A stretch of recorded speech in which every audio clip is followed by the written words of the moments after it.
Austin, Texas, at the beautiful Crown and Anchor Dive Bar. I love this spot. We've seen some Texas fans out here already. Can't thank everybody enough for joining us here on the program. We are live here on Inspo Lens as well. 600 ESPN El Paso on Twitter and X, and 600 ESPN El Paso on our free mobile app. Check us out there. That's how you can interact with us, engage with us, and make sure you make the trip out here to Crown and Anchor ahead of some Texas and UTEP football. Special thanks to everybody who's helped us here on the program. Special thanks to Chris from Inspo Lens, his wife Sonia, for setting up here. We are live on Inspo Lens on YouTube, live on Twitter and X. We are out here, Crown and Anchor. They've got the special going on right now, $4 cans, $4.50 pints, and $17.50 pitchers out here at Crown and Anchor. This spot is awesome. 2911 San Jacinto Boulevard. I'm going to keep saying San Jacinto. I'm sorry. I'm not going to say the San Jacinto. That's not me. I'm the San Jacinto guy. And so we're off San Jacinto Boulevard. This is less than a mile away from Texas, UTEP, and DKR. So this is a great location. We love this spot out here. And we are going to be live for 2 hours. We're going to have so many different guests who are going to stop by and join us here live in person at Crown and Anchor. We're excited about that. Also excited about all our great sponsors who've helped us out here to get out to Austin, Texas. Shout out to everybody back home at the District Pub and Kitchen West, 3233 North Mesa. If you're looking for a spot to watch the game today, any of their 3 locations will have it. Texas versus UTEP. It gets started 3:15 El Paso time and Mountain Standard Time. And then, of course, out here in Austin, Texas, we're going to get all the coverage started here at about 3:30. So we're super excited about all of that. Plus, want to mention this. Want to give a big shout-out to Jack in the Box, the presenting sponsors here on MinerTalk. Hey, if they are thinking way outside the box, open 24/7, 365 in El Paso because cravings don't have a curfew. Also, big shout out to Boomy Dental. Rooted in El Paso, Boomy Dental is inspired by you, the city of El Paso.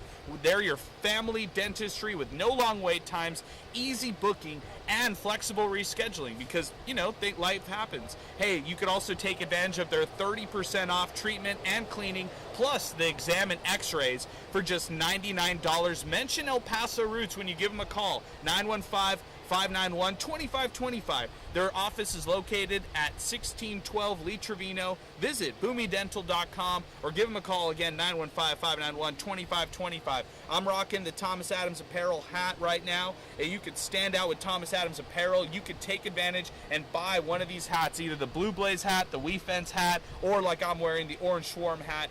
Get them online. They're $35 when you go on thomasadamsapparel.com. But the cool part is all the MinerTalk listeners out there can take advantage of a $10 discount. Get these for just $25. Use promo code TEAM when you check out at the register. Use promo code TEAM when you buy these, the Orange Swarm hats, and take advantage of these.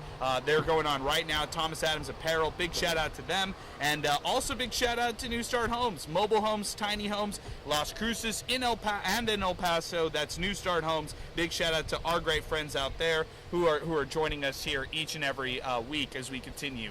Let's move on and preview this matchup right here. A lot to talk about, a lot to engage with. Shout out to Steve Kaplowitz. He's out here as well. We're going to get Steve on the program. We're going to hear from some of our other friends like Eric Henry, our pal from Horns 247. He's going to be joining the coverage here on location with us. Super excited to see our pal Eric Henry here in just a little bit.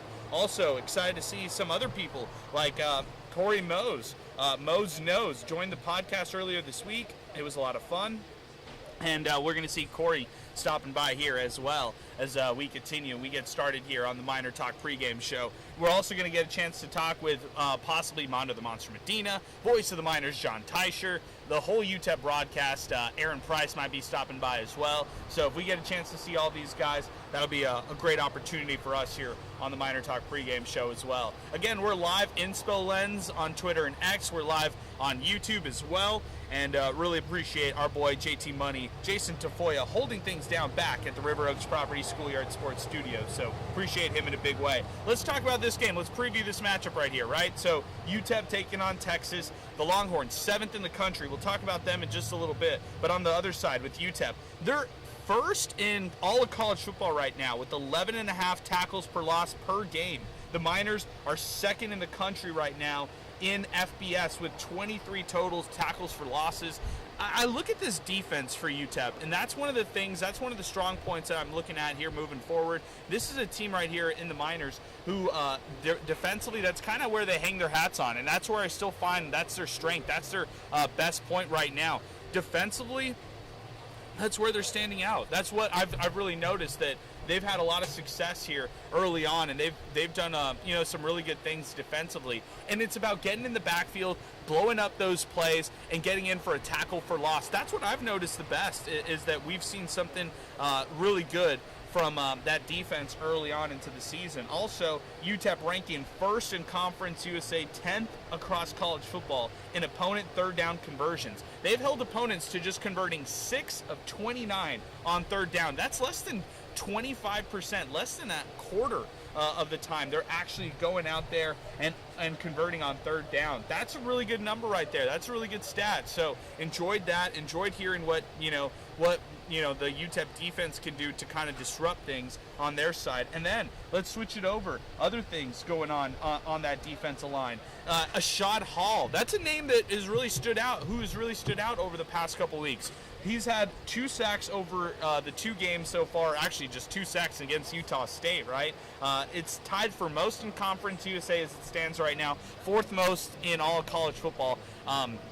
Ashad Hall. Could he get a sack today? Could he bring down a guy like Arch Manning? Could a guy like Udoka Ezeani continue to disrupt that defensive line, in his disruption on that defensive line? That's going to be another thing to look at as well.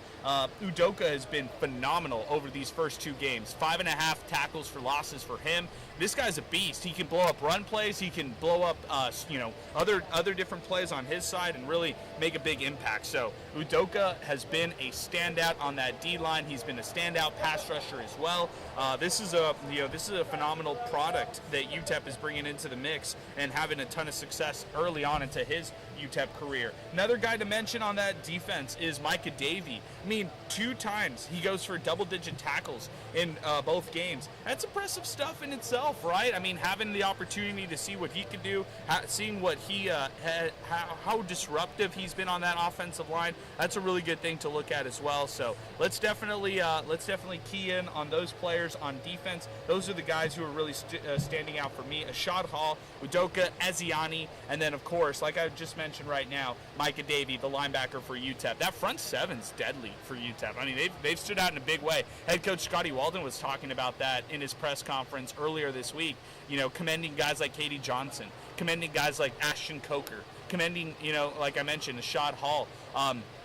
There's other guys who've really stood out on that D-line too, kind of in that second tier of defensive linemen or D tackles. You also look at guys on that group who can come into the rotation in a nice way. Elijah Baldwin, the John Jay High School standout, played a little basketball, of course played football in San Antonio, and was a standout in both sports. I'll tell you this, for somebody like Elijah Baldwin, man, a freak athlete, 6'7", never got recruited by a team in Texas, and this is a good opportunity for him. I mean, he grew up in San Antonio. He's a guy who has tried to get more playing time here with the Miners as the season has gone along, and so could he get more playing time here today against a standout team like the Texas Longhorns, 7th in the country? Could you see him in the rotation? Could you see him make some plays? I think those are some big things to watch out here for today in this matchup. So I'm going to be keying on that one right there. I want to see what we could,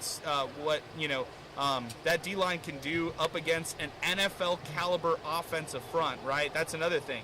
You think about that offensive line for Texas. They've got guys who are going to be playing on Sundays, and they have real standouts who are going to be out there as well. So having that opportunity to do so, having the opportunity to take on these guys right here, it's going to be a big deal for this UTEP squad, who is always hungry. They're always hungry to go out there and try to prove something on a national scale, and this is one of those opportunities to maybe go out and do so. So that's how we get started here on the MinerTalk pregame show. Want to let everybody know that as far as everything going on here for after everything going on here today, after the game itself, we will be live on Inspo Lens for the MinerTalk post-game show. We'll be live as long as we can ahead of some Chihuahuas baseball. Remember, Chihuahuas start at 6:30 Mountain Standard Time, and they'll have an opportunity, to continue here as the day goes along. So we'll have Chihuahuas baseball coming up here, 6:30 Mountain Standard Time. We'll have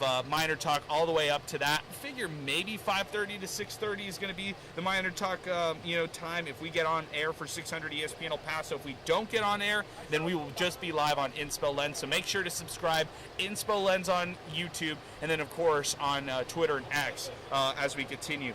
We are live out here, Crown and Anchor, just getting started. This is a beautiful atmosphere. What a great day, by the way. I mean, this weather is nice. I see Chris rocking the short sleeve shirt. You can rock that short sleeve shirt and just enjoy yourself. I see Steve rocking the short sleeve shirt too. We're less than a mile walk away from the stadium. This is a great atmosphere, great vibe out here. And we're just getting started here today. We're going to have a lot of great guests here join us on the show. And shout out to Miner Pick Josh, who said, hey, Miner fans, if you want to hear MinerTalk, go and listen 600 ESPN or El Paso or on Twitter. We appreciate you, Josh. Thank you for shouting us out. Thank you for listening here to the program. And thanks for joining us on the program as we are originating here from Austin, Texas. This is a lot of fun to be out here, by the way. Our trip and experience has been awesome so far, by the way. Not only to see all the fans yesterday, shout out to Cindy, Annie, a family who got to join us there yesterday, Dana, Judy, they all joined us out at Jew Boy Sliders. We had Marla Broaddus, we had David Hansen, family who joined us as well. We had people from Steve's childhood. We had people from Steve's college join us. We had our boss, Brad DeBow, and his crew join us. David Perlman was out there at Jew Boy Sliders. It was just so much fun to see all sorts of UTEP fans out there. Charlie Rivas never got a chance to meet Chris Banks until yesterday, and Chris Banks was out there with us. Out for the great Sports Talk Live that we had yesterday. So that was a lot of fun. It was just great to engage, interact with all the fans out there, and get a chance to celebrate ahead of UTEP taking on, of course, Texas here today. Also, this is going to be awesome stuff. We're going to have Eric Henry join us at the top of the hour. We're going to have all sorts of guests join us throughout the show here on MinerTalk. And we are going to just keep going. We're going to keep moving forward here on a busy edition of the MinerTalk pregame show. Want to mention this as well. We talked about some standouts on defense for UTEP who could really make an impact here today. Let's talk about the offensive side. At the running back position, Ashton Emery, he's taking the bulk of the carries. Remember, one of the big storylines going into this one is the fact that Cam Thomas, wide receiver running back for UTEP, is out for an extended period of time. Who knows when he's going to get back into the mix for the Miners. He is out for an extended period of time, and that's what we heard from head coach Scotty Walden. We'll probably hear a more definite answer on whether or not he can be back for the rest of the season. I'd say probably not from things I've heard on that one right there. And if you see Ashton Emery here today take the bulk of the carries, well, you should. I mean, Ashton Emery is a guy who might get that bulk of the carries here tonight today against the Longhorns. He's a standout running back who's a redshirt freshman from Rockwall, Texas. He had a chance to be out here, Texas high school football product himself, and really stand out as a Texas high school product from Rockwall, Texas. So this is a guy right here who could really shine today. He has 4 touchdowns for the Miners, which is leading Conference USA, tied for 5th in the country right now. So big stuff right there when you talk about Ashton Emery scoring the football and being somebody who could take over from that role that Cam Thomas previously had. A wide receiver running back here for the Miners who really stood out. As we welcome on Steve Kaplowitz, who's joining us here on the program, live at Crown and Anchor. Steve, the environment is great out here. The weather is perfect to start off the show, and great vibes out here at Crown and Anchor. It's kind of like the calm before the storm is the best way to put it. I love, first off, Adrian, I had a chance to walk campus on my way over here today, and it was about a 25-30-minute walk. Had a chance to see some of the things that just get me excited. I sent you that picture of the fence on one of the fraternities that they've already put with the UTEP logo, the Texas logo, and getting ready for today's game. And then you saw the Arch Manning big poster right above that, yes, which said, Arch Madness, which I love. I mean, listen, that's a great way to get behind a guy that's going to be the franchise quarterback for the next year or two around here. But you look at the weather, partly cloudy, no wind. I mean, it's going to be hot today, but ideal conditions for this football game here this afternoon. Yeah, no doubt. I mean, you talk about all the people who made the trip, people who are in Austin, people who made the excuse to come to Austin because they've got family here. Whatever reason it is, it's going to be good to see all the El Paso audience, whether you have El Paso ties, whether you're in El Paso and making the trip out here to Austin, coming out here to this game and get a chance to experience Texas versus UTEP. And if you've never been to Crown and Anchor, it's great because it's right off of San Jacinto, and you've got the wooden benches, the wooden tables. It's just an old-fashioned pub that's been around a long, long time here in Austin. This place will be packed. It will be packed for game time. It'll be packed after the game. There are certain spots on campus that are just essentially, places you go before and after Texas football games. This is tops on the list. And John's been a great host, kind of giving us the lowdown of everything happening here right now. And he's, talking about how many people will be watching the games, hanging out, just enjoying themselves, because we all know that in Austin, Texas football is a religion. It just is. And, this is a game that everybody's expecting the Longhorns to win quite easily. We'll see if that turns out. But I'm very interested to see how UTEP comes out in the first, quarter or so, and if they come ready to play today, which I expect them to when it's all said and done. Yeah, most definitely. I think they're going to come out and play. We're seeing some jerseys out here. We're seeing a lot of burnt orange. This is a lot of fun to be out here at Crown and Anchor. I also want to give a big shout out to John, just like you mentioned, Steve. He cooked us some breakfast burritos, Nice. man. That's a great thing in itself. Some bacon and egg breakfast burritos. We're excited to feast on some of those. Now getting a chance to see some UTEP fans out here as well. So that's a really cool thing in itself. So shout out to some of the UTEP fans who are stopping by and getting a chance to come out here as well. Shout out to Inspo Lens. We are live continuing. And then just to mention, $4 cans, $4.50 pints, $17.50 pitchers here at Crown and Anchor. This is definitely the spot to be. We are definitely here, and we're going to be out here until noon. I got news for you.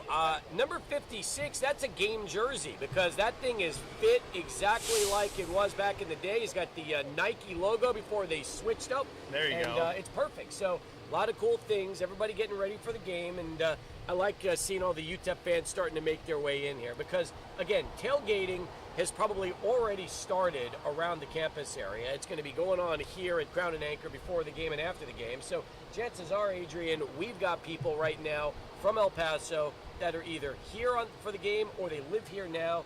Everybody's just going to be making one giant party out of it before this game kicks off at 3:15 local time. Yeah, and then the game itself will be a party, right? And then the after party. So it's going to be a full day, right? And then you think about all the sports that are going on tonight, Texas A&M, Notre Dame. You talk about Canelo versus Crawford. You can talk about UFC, Noche UFC tonight. There's a lot of sports going on. So I'm actually conveniently happy that this game is an afternoon kickoff. And you didn't even mention the baseball games that are happening. That's another thing that's a big part of it, because we've got the full slate of Major League Baseball as well. The Giants with a big walk-off win yesterday, so they creep closer and closer to the Mets for that final wild card spot. The Reds and Padres are slugging it out right now. A lot of good games with playoff implications happening around baseball. So, yeah, it doesn't matter what sport you're into, what you want. There is something for every sports fan here this weekend, whether it's here with us in Austin or back home in El Paso. Yeah, this is just also, I keep saying this, but a little bit of overcast, great weather out here. We got the fan right next to us, so we're feeling good out here at Crown and Anchor to start off the show here on the MinerTalk pregame show. This is a lot of fun. Again, we appreciate JT Money back at the studio holding things down, and again, special thanks to all our guests who've been joining us here throughout yesterday and then throughout today's show. All the different guests who are going to be stopping by here on the program. I was given an update from Aaron Price. He said that they were on the bus for an hour and 20 minutes. My gosh. They left at 8:30 in the morning, just got to the stadium at 10 o'clock. So they are getting all the equipment set up, and then they're going to come by. So It's funny because he said, I will leave early and walk over. I don't know if Aaron Price quite knows how far of a walk it is from the stadium to Crown and Anchor. This is not, we're not going across the street here. This is going to be a little bit of a different walk. So hopefully they're able to get over here sometime today, because that would be great. Yes. But, that just tells you an hour. Now, UTEP is staying in Round Rock. So to get from Round Rock and the hotel that they are at away from the city into Austin, which is not a long drive, an hour and 20 minutes, that goes to show you what the time was like. Yeah, I mean, that's a tough drive right there. That is definitely, I would have a lot of travel anxiety if I was in a bus for over an hour. So shout out to those guys for the patience. If they come by, great. If not, we'll still be rocking here at Crown and Anchor. So either way. You've got a huge guest list today. Yeah. And I know there's going to be a lot of people coming over for the show. That is great. And people either listening to us back in El Paso, listening to us on the app from Austin or wherever you might be. I mean, it's just a great way to kick things off. And since we've got this same matchup coming up in 2 years and then again in 4 years, I feel like for El Pasoans, what a great idea for them to come and kind of give them a little break from El Paso and come out here and watch this football game in person. Yeah, this is awesome stuff to just get out here and have this opportunity. They're going to have this opportunity for the next, actually through 2031. 4 different games every other year between the Longhorns and the Miners. Love the fact that these two teams are playing each other, so that's really good stuff right there. We're going to take our first time out of the program. When we come back, Corey Moe's going to stop by ABC 7 for the Austin affiliate. We're super excited to see him. He also hosts the Moe's Knows podcast, and we'll get a chance to hear from the Texas perspective. Then at the 11 o'clock hour, we're going to hear from Eric Henry, so that'll be a lot of fun as well. Stay with us. The MinerTalk pregame show continues right after this here on 600 ESPN El Paso.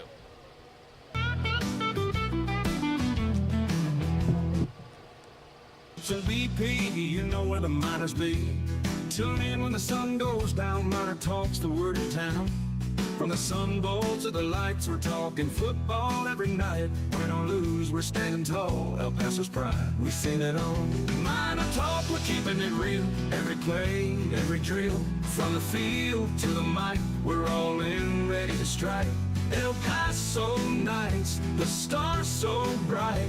MinerTalk's got the spotlight. Orange and blue, we never stall. Talking Miners standing tall. Franklin Mountains in the back, with the Miners on the attack. We break it down every snap. With every fan, we bridge the gap. The Rio Grande that flows so wide. MinerTalk's our city's pride.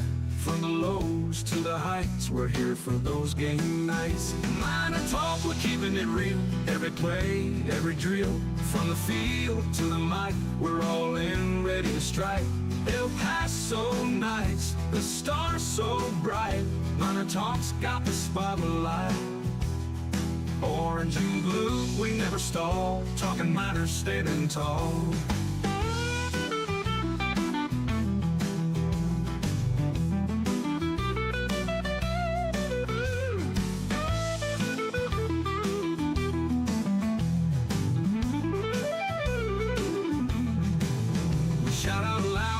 Crowd, every voice we make it proud.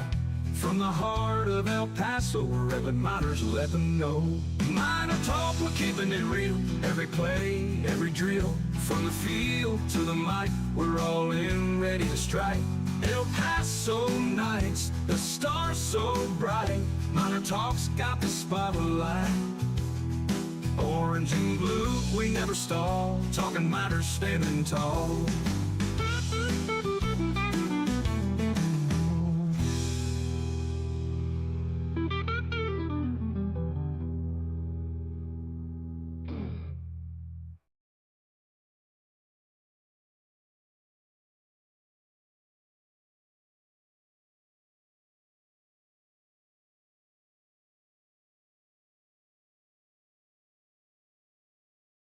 Fred, that's hilarious.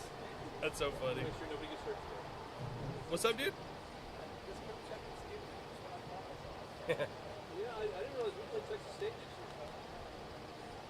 Yeah, that would be. I was wondering if that was going to come to fruition. Did you know that UTEP's coming every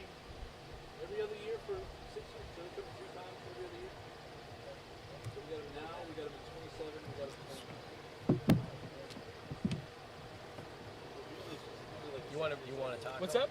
Go for it. Yeah, go for it. I'll eat after. Yeah, go. You can take some over to these guys too. Go for it. But I mean, they do have the Sun Bowl. We've been there. So so last time you were playing there was '94 with Priest Holmes. Yeah. It was against exactly. Mac Brown was coaching North Carolina. That was that's the first year of the Big 12. That was the last year of the Southwest Conference.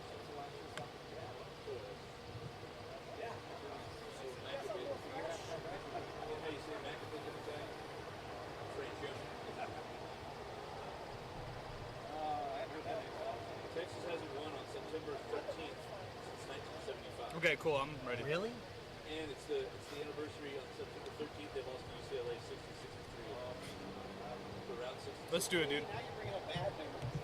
All right, we are back. It is the MinerTalk pregame show live here at Crown and Anchor. Come out and join us if you're in the area. Aaron Price over here. Come on over, AP. We got you over here. Come on over. We'll get you over here. Yeah, definitely. That sounds great.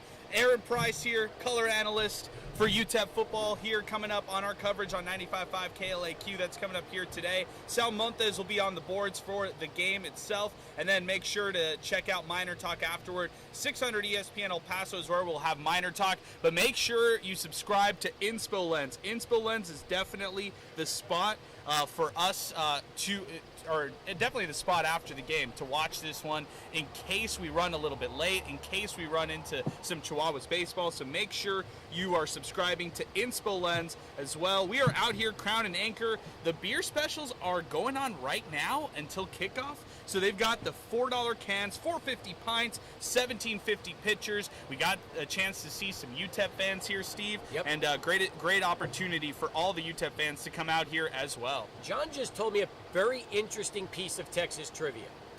The Longhorns have not won on September 13th since 1975. Oh, wow. That's a funny stat. 50 years. So that's, hey, you want to try to break that?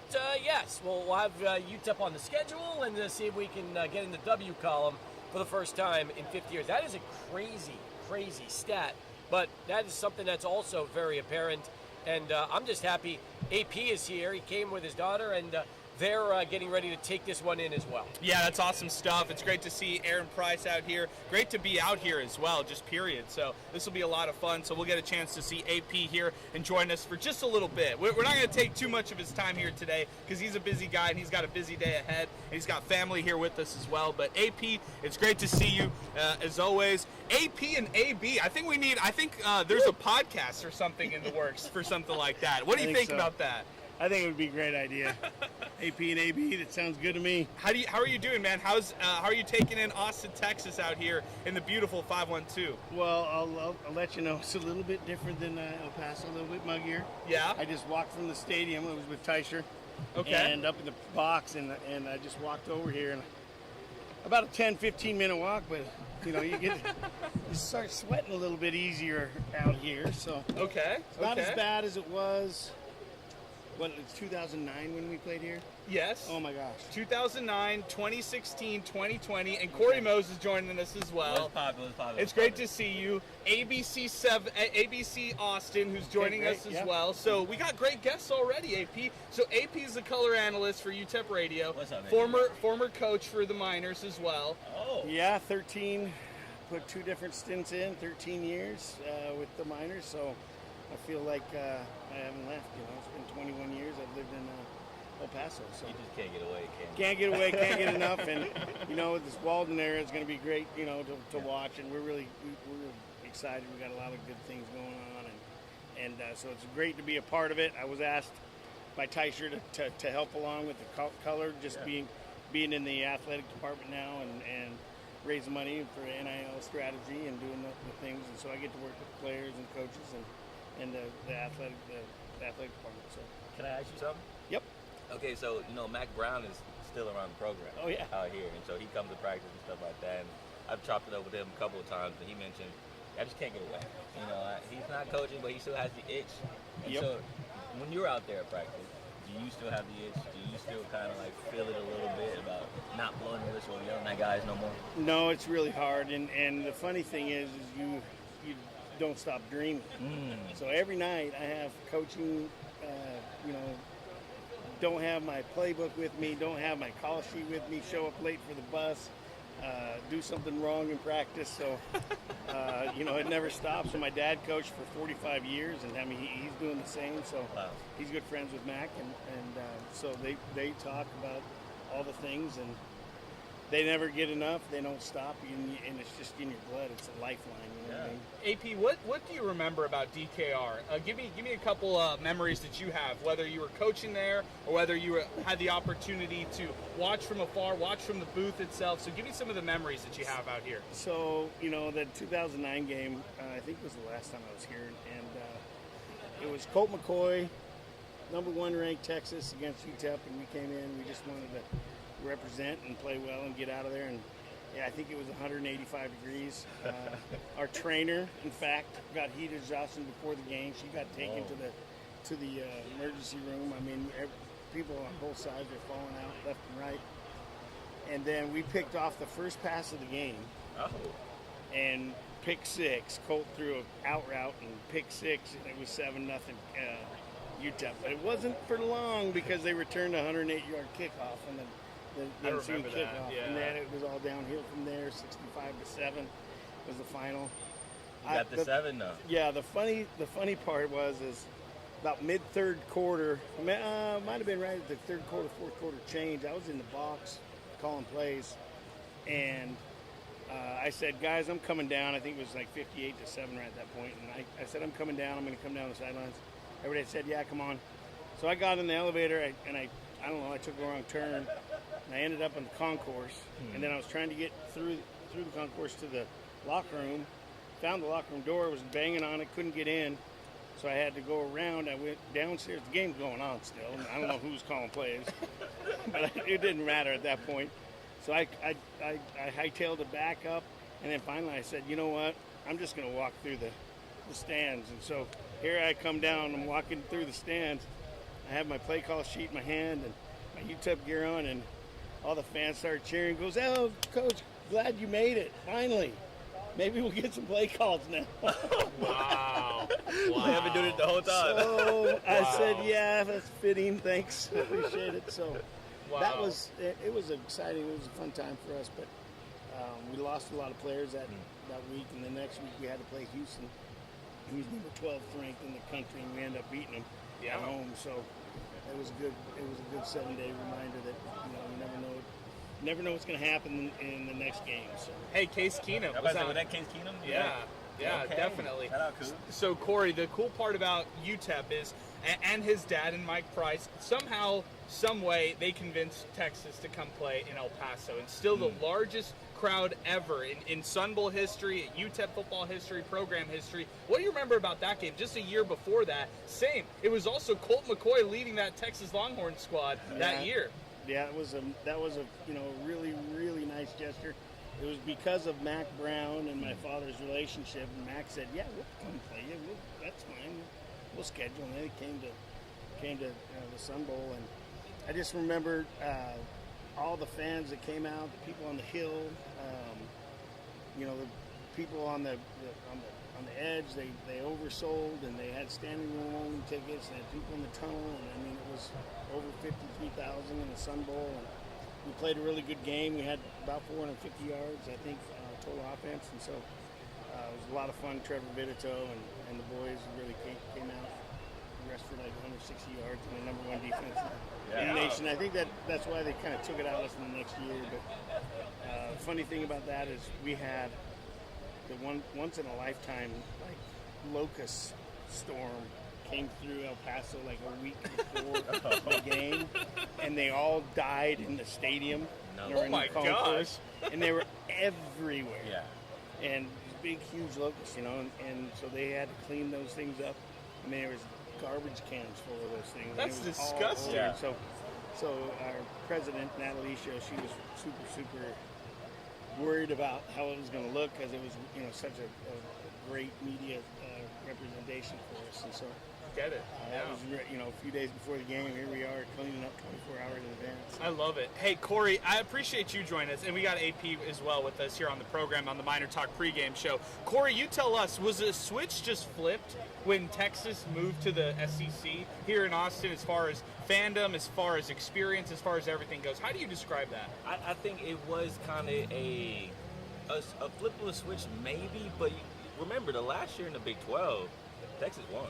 They won the conference, and so that was the first time in a long time that Texas won the Big 12 before going into the SEC. So I feel like the fans kind of got a taste of what an SEC-ready team looks like with UT in that final year in the Big 12, and then once they finally beat Oklahoma State in that Big 12 championship and it makes it to the college football playoff semifinals, a lot of people are looking around like, okay, they're ready for the SEC. And so once you get into the conference, the question is, can you prove that you deserve to be here? And in the first year, like you said, flip up the switch a little bit, but I do think that Texas fans were prepared to go into the conference. The team was prepared to go into the conference with their last year in the Big 12 showing what they could get done. But Makes sense, yeah. The excitement for sure. I mean, they had a whole celebration on the 40 acres when they moved to the SEC. ESPN came out. Like, it was a huge deal. It was a whole event. I was at the event. It was an all-day affair. They had, like, SEC signs everywhere on campus. So, of course, the fandom was there. The media attention was there for them to make this move because it is a really big move. I mean, we're talking about arguably the best conference in college football. I would put Big Ten up there. You know, they beat the crap out of SEC teams in the playoffs the last couple of years, so you got to show them their respect.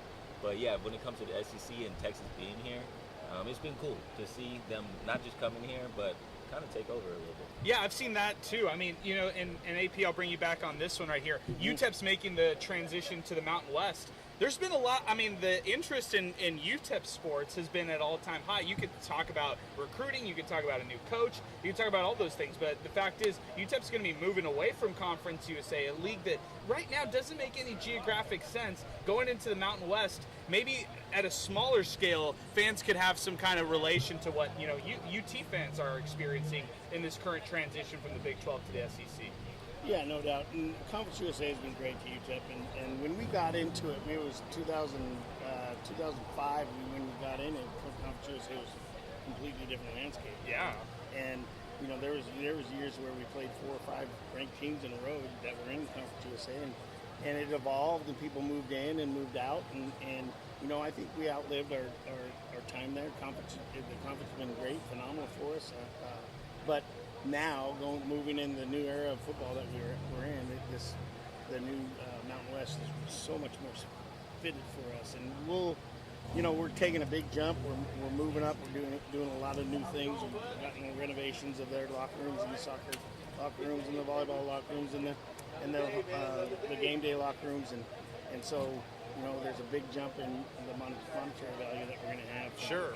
As well. So it's much needed, and it's a great time. It's perfect timing. You can credit Gym Center for being at the forefront of this, and some major players in El Paso that are just phenomenal supporters, and people that have supported us monetarily to get there. And the commissioner came down and saw us, and we had a great couple days with her, and she was really commended UTEP and taking the next step and get there. So for us, it's a great move, and I think we're bouncing off a lot of things that the other Texas schools have done to move into different conferences. Yeah. So, can I ask AP something? Yeah. When it comes to, you talk about the monetary value of switching conferences, I mean, you should know about the recruitment value, right? Because Texas State, they recently just got their first ever 4-star commit, and they're moving to the Pac-12, and so that's helping out recruitment. And I also think about a Nebraska team years ago, right? When you're in the Big 12, you're playing Texas schools.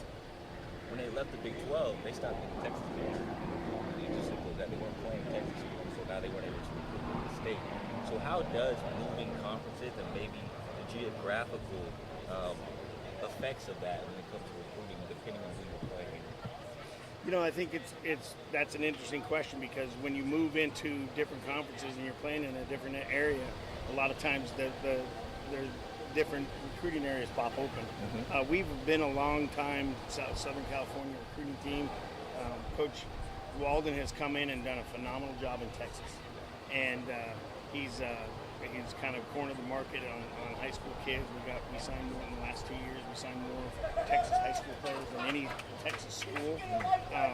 And so the good thing that we have is we're not going to have to compete against a lot of Mountain West schools. There's some guys that come down to Texas, but there's not a ton of Texas recruiting done at the other Mountain West schools. Right. So we kind of have cornered the market against like opponents. And if we move into a little bit more of the Southern California, our name is strong down there, and so it'll open up a couple opportunities there as well. Junior college wise, there's 67 junior colleges in California that play football, and so we've been pretty strong in there. And so, that kind of opens it up. So now you're talking to a California kid, you're not saying you're playing Delaware and Dominion and FIU and things. So that's going to be an interesting, movement for us as well, and see how well we can. Our recruitment of high school Texas kids has been phenomenal. Coach Weldon's done a great job. One of the best 2 recruiting classes back to back in the history of the school.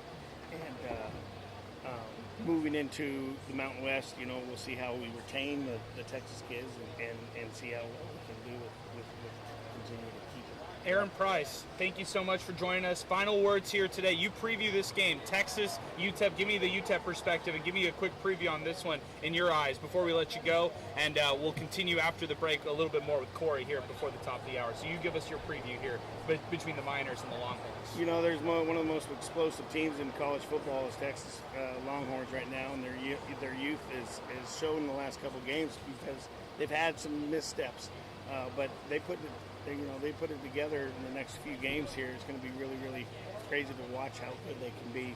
We need to stop the explosive play as a defense. We need to continue to control the football on offense, try to run the ball a little bit. I think San Jose State did a nice job last week of being able to control the line of scrimmage a little bit, get some run game going, and then really not make mistakes. You put yourself, when you're playing a much improved opponent than as Texas is, when you're playing them, you can't, give yourself short fields.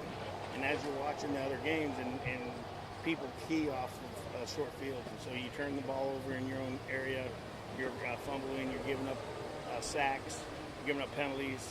Those things are going to really hurt. Drop balls, there's a key to a lot of games. It's a key at 12, and it's included drop balls, penalties, sacks, and turnovers. And if you can limit yourself to 12 or less, then you're gonna be in the ball game. So we just need to play our football. We don't need to worry about Texas. If Texas is going to do their thing, they're going to make some great plays. They got unbelievable talent, and so if you can just manage the game, keep Nelson upright, and keep some pressure off of him, they're going to get a lot of pressure, and just not make any mistakes, and you'll be in the ball game. And get to the fourth quarter and you're still in the game, and that's a win for us. That's wonderful stuff. Aaron Price joining us here. You can hear him on our broadcast here at 95.5. We'll have it, KLAQ, and then after the game, we'll have MinerTalk presented by Jack in the Box as well. Aaron, thank you so much for joining us. AP here on the show with us, and really appreciate you joining us. We'll come back a little bit more with Corey Mose, and then we'll wrap up hour number 1 here on the MinerTalk pregame show. Stay with us. We're presented by Jack in the Box live from Crown and Anchor. Stay with us here on 600 ESPN El Paso.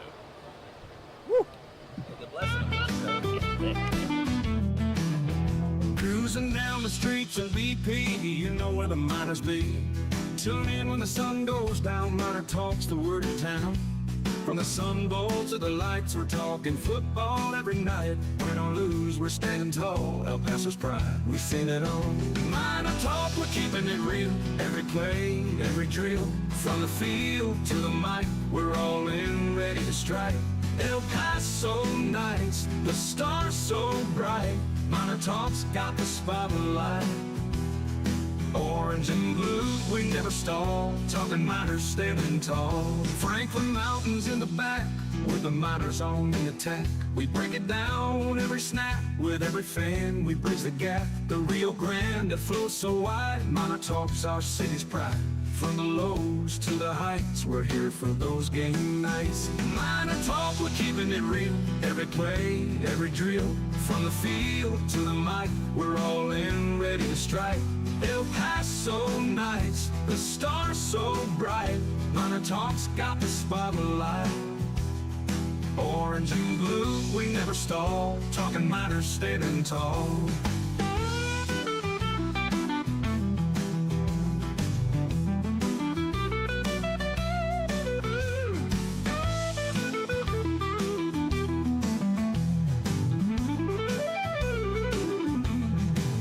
We shout out loud, the Miner crowd, every voice we make it proud. From the heart of El Paso, wherever Miners let them know. MinerTalk, we're keeping it real. Every play, every drill. From the field to the mic, we're all in, ready to strike. El Paso nights, the stars so bright. MinerTalk's got the spotlight. Orange and blue, we never stall. Talking Miners, standing tall.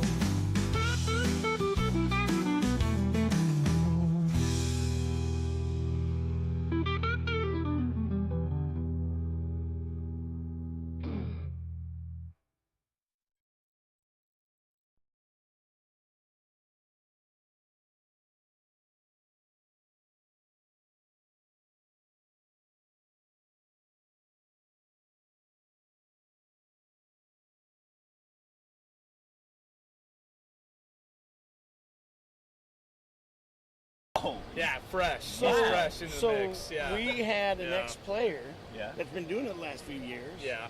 He didn't show up to the Utah State game. He had some family problems. And so John Teicher, our radio guy, Cruising down the streets in BP, you know where the Miners be. Tune in when the sun goes down, MinerTalk's the word in town. From the Sun Bowl to the lights, we're talking football every night. Win or lose, we're standing tall, El Paso's pride, we've seen it all. MinerTalk, we're keeping it real. Every play, every drill. From the field to the mic, we're all in, ready to strike.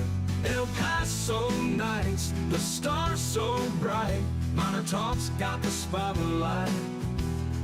Orange and blue, we never stall. Talking Miners, standing tall. Franklin Mountains in the back, with the Miners on the attack. We break it down every snap. With every fan, we bridge the gap. The Rio Grande that flows so wide. MinerTalk's our city's pride. From the lows to the heights, we're here for those game nights. MinerTalk, we're keeping it real. Every play, every drill. From the field to the mic, we're all in, ready to strike. El Paso nights, the stars so bright. MinerTalk's got the spotlight. Orange and blue, we never stall. Talking Miners, standing tall.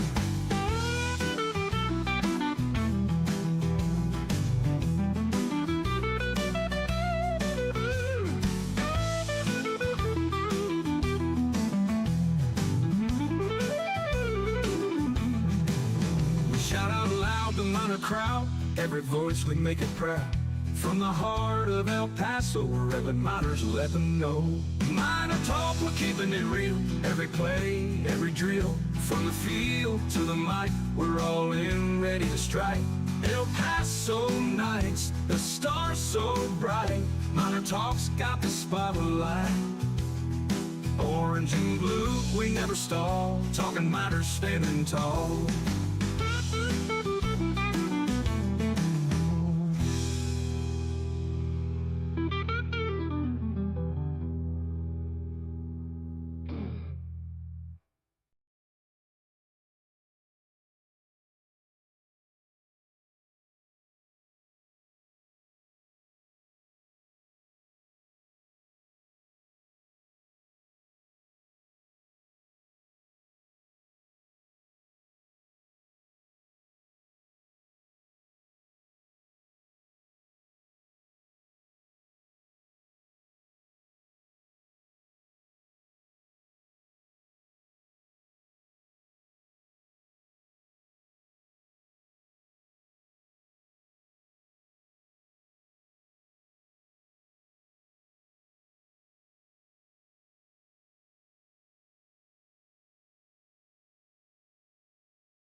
last week. He just got signed to the practice squad for Philadelphia Eagles. So, yeah, it's a lot of different alumni, but also just fans of Texas Longhorns. That's awesome stuff. Now, when it comes to you, how long have you been covering the program? And tell our listeners who are hearing you for the first time a little bit about you and where they can continue to follow. Because a lot of our listeners kind of bleed over and are kind of, Texas Longhorn fans too when it's all said and done. Yeah, for sure. So I've been in Texas. This is my 4th year. It's kind of crazy to say. I came over here in 2022.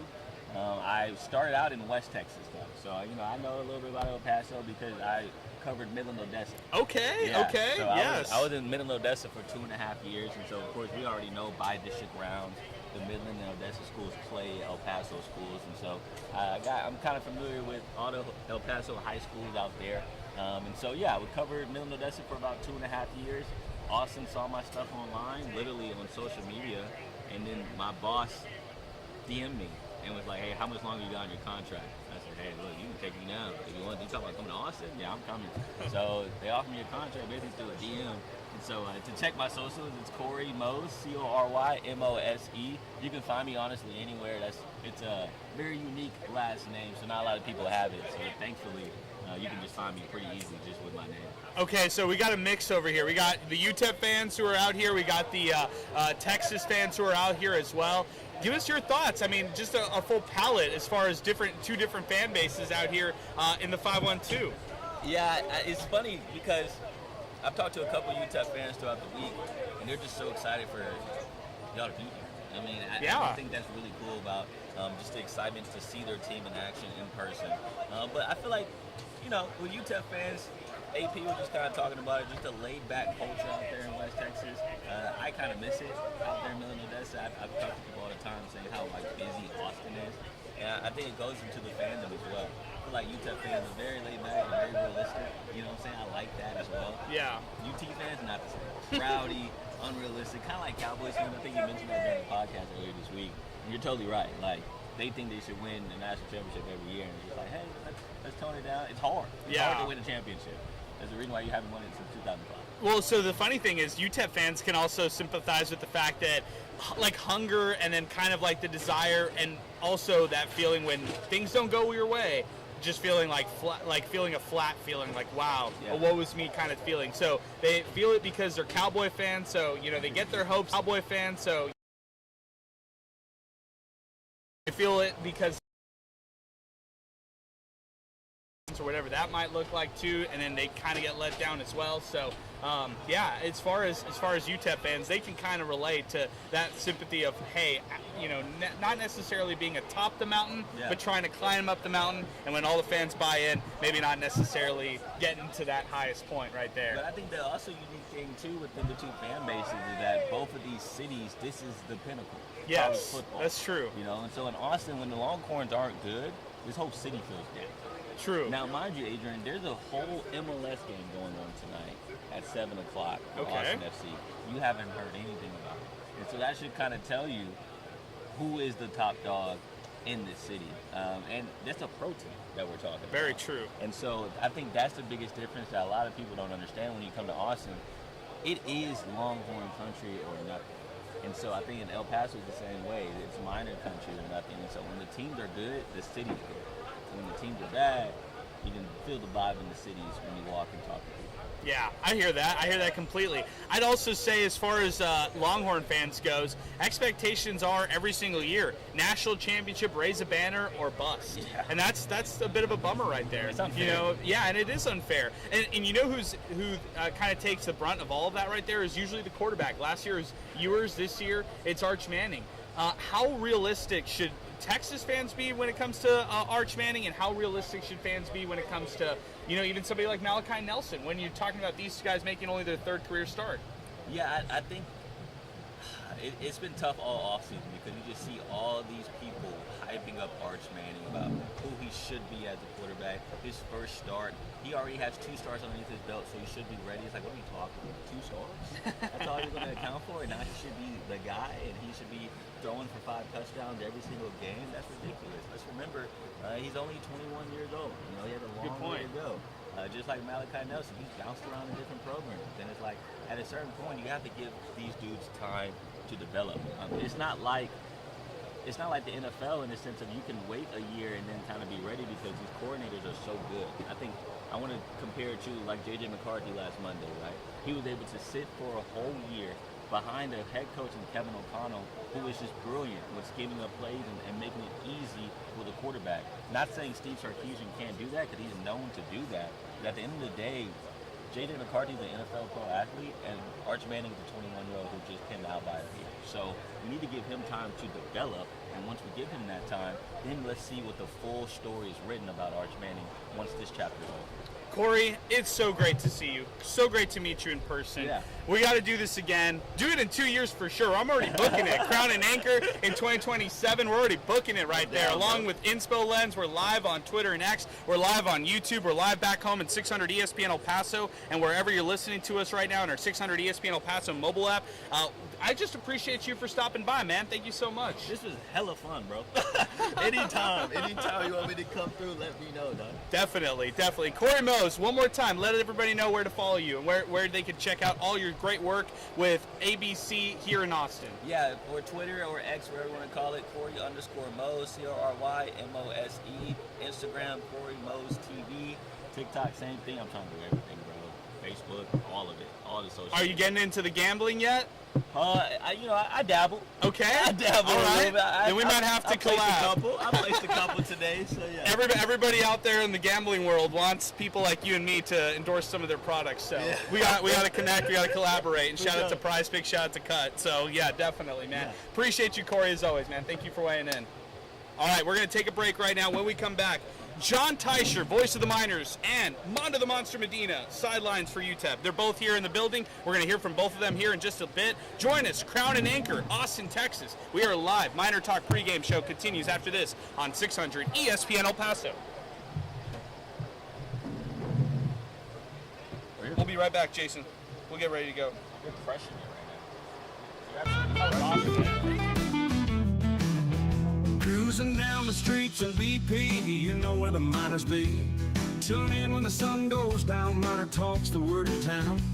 From the Sun Bowl to the lights, we're talking football every night. Win or lose, we're standing tall, El Paso's pride, we've seen it all.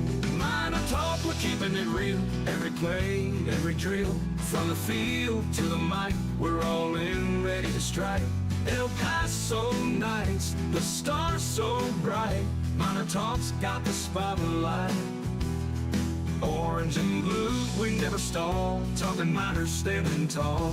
Franklin Mountains in the back, with the Miners on the attack. We break it down every snap, with every fan we bridge the gap. The Rio Grande that flows so wide, MinerTalk's our city's pride. From the lows to the heights, we're here for those game nights. MinerTalk, we're keeping it real, every play, every drill. From the field to the mic, we're all in, ready to strike. El Paso nights, the stars so bright. MinerTalk's got the spotlight. Orange and blue, we never stall. Talking Miners standing tall.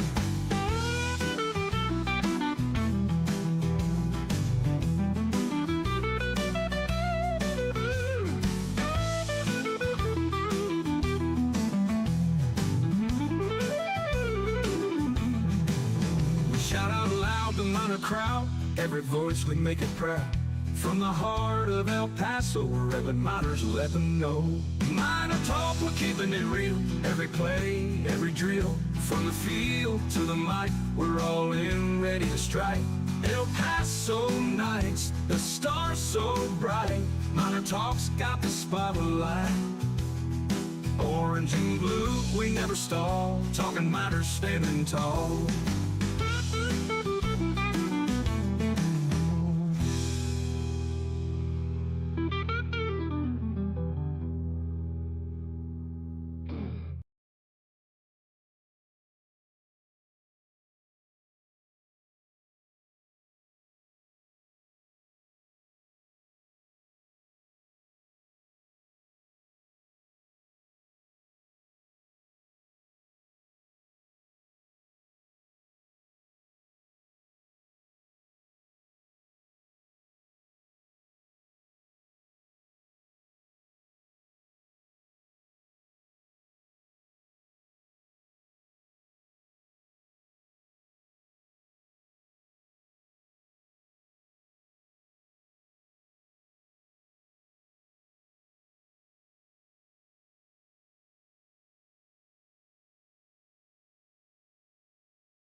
Game show on 600 ESPN El Paso. We are live on Inspo Lens as well, on YouTube and on Twitter and X, alongside Mondo the Monster Medina, voice of the Miners, John Teicher. They're joining us here live in Austin.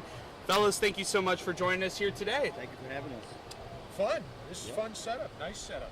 John, I'll start with you. This is a matchup that you've got a chance to experience. UTEP taking on the Longhorns in several different years. The time in 2008 kind of stands out to me as the time when the Longhorns came to El Paso and the Sun Bowl was jam-packed, the largest crowd here still to date.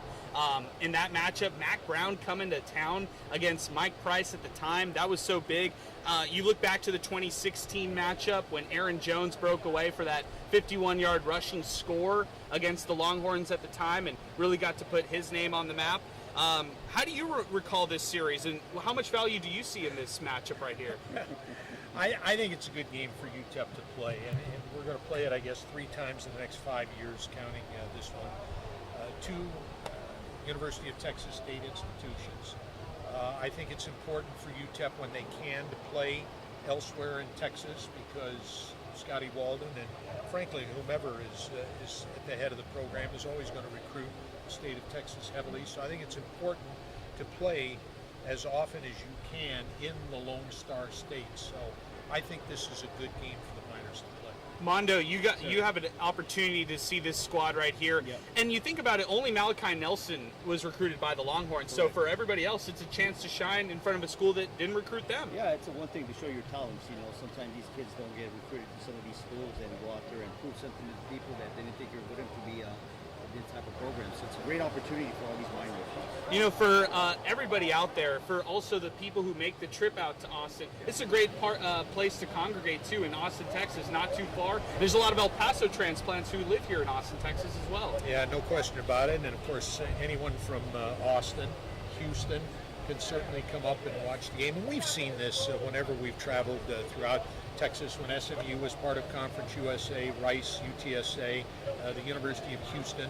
There were always good turnouts whenever the Miners played at those individual schools. We just walked by from the stadium, that 15-minute walk, we ran into a bunch of UTEP fans actually going back to the stadium.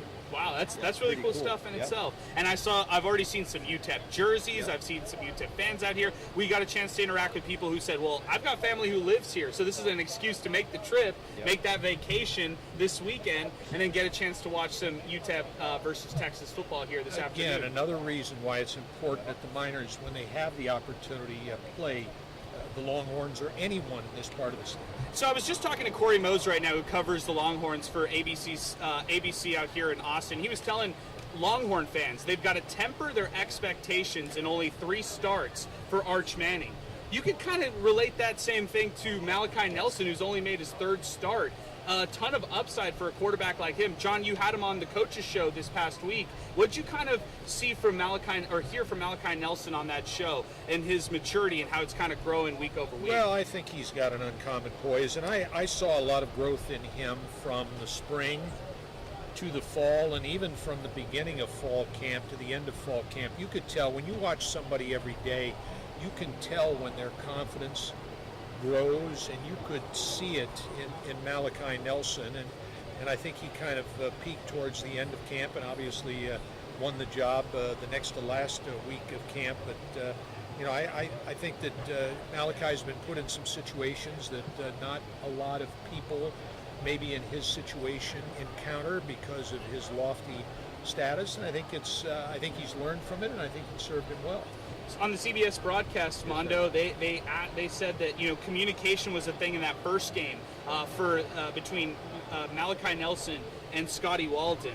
And how are you seeing that communication kind of improve week over week? I think it's gotten better, especially for the first game. Remember, he had a couple time management situations. You know, right? It was pretty loud out there at Utah State. Being on the field, I can tell you right now, it's pretty loud. So I think Malachi's getting better with every game. You know, and like as Ty said, you see the glimpses of him just getting better every single week.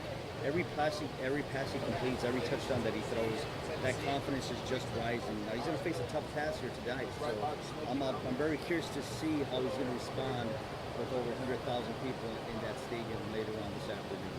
Sean, they were pumping in crowd noise this week at practice. They were throwing some, head coach Scotty Walden was saying, some banshee-type crowd noise and stuff like that out there, just trying to create any kind of situation, but you can't simulate 100,000 plus. No, it sounded like people scratching a chalkboard. I mean, it was nothing like the Miners are going to encounter it down on the field at DKR today. I'm very curious to see how loud it's going to be, because me and Tice talked about this 2 weeks ago at Utah State. He asked me what's the loudest stadium that I've been, because I'm on the field, and I right away said Boise State, because it's kind of, the stands are kind of close. Tennessee last year is basically the same situation.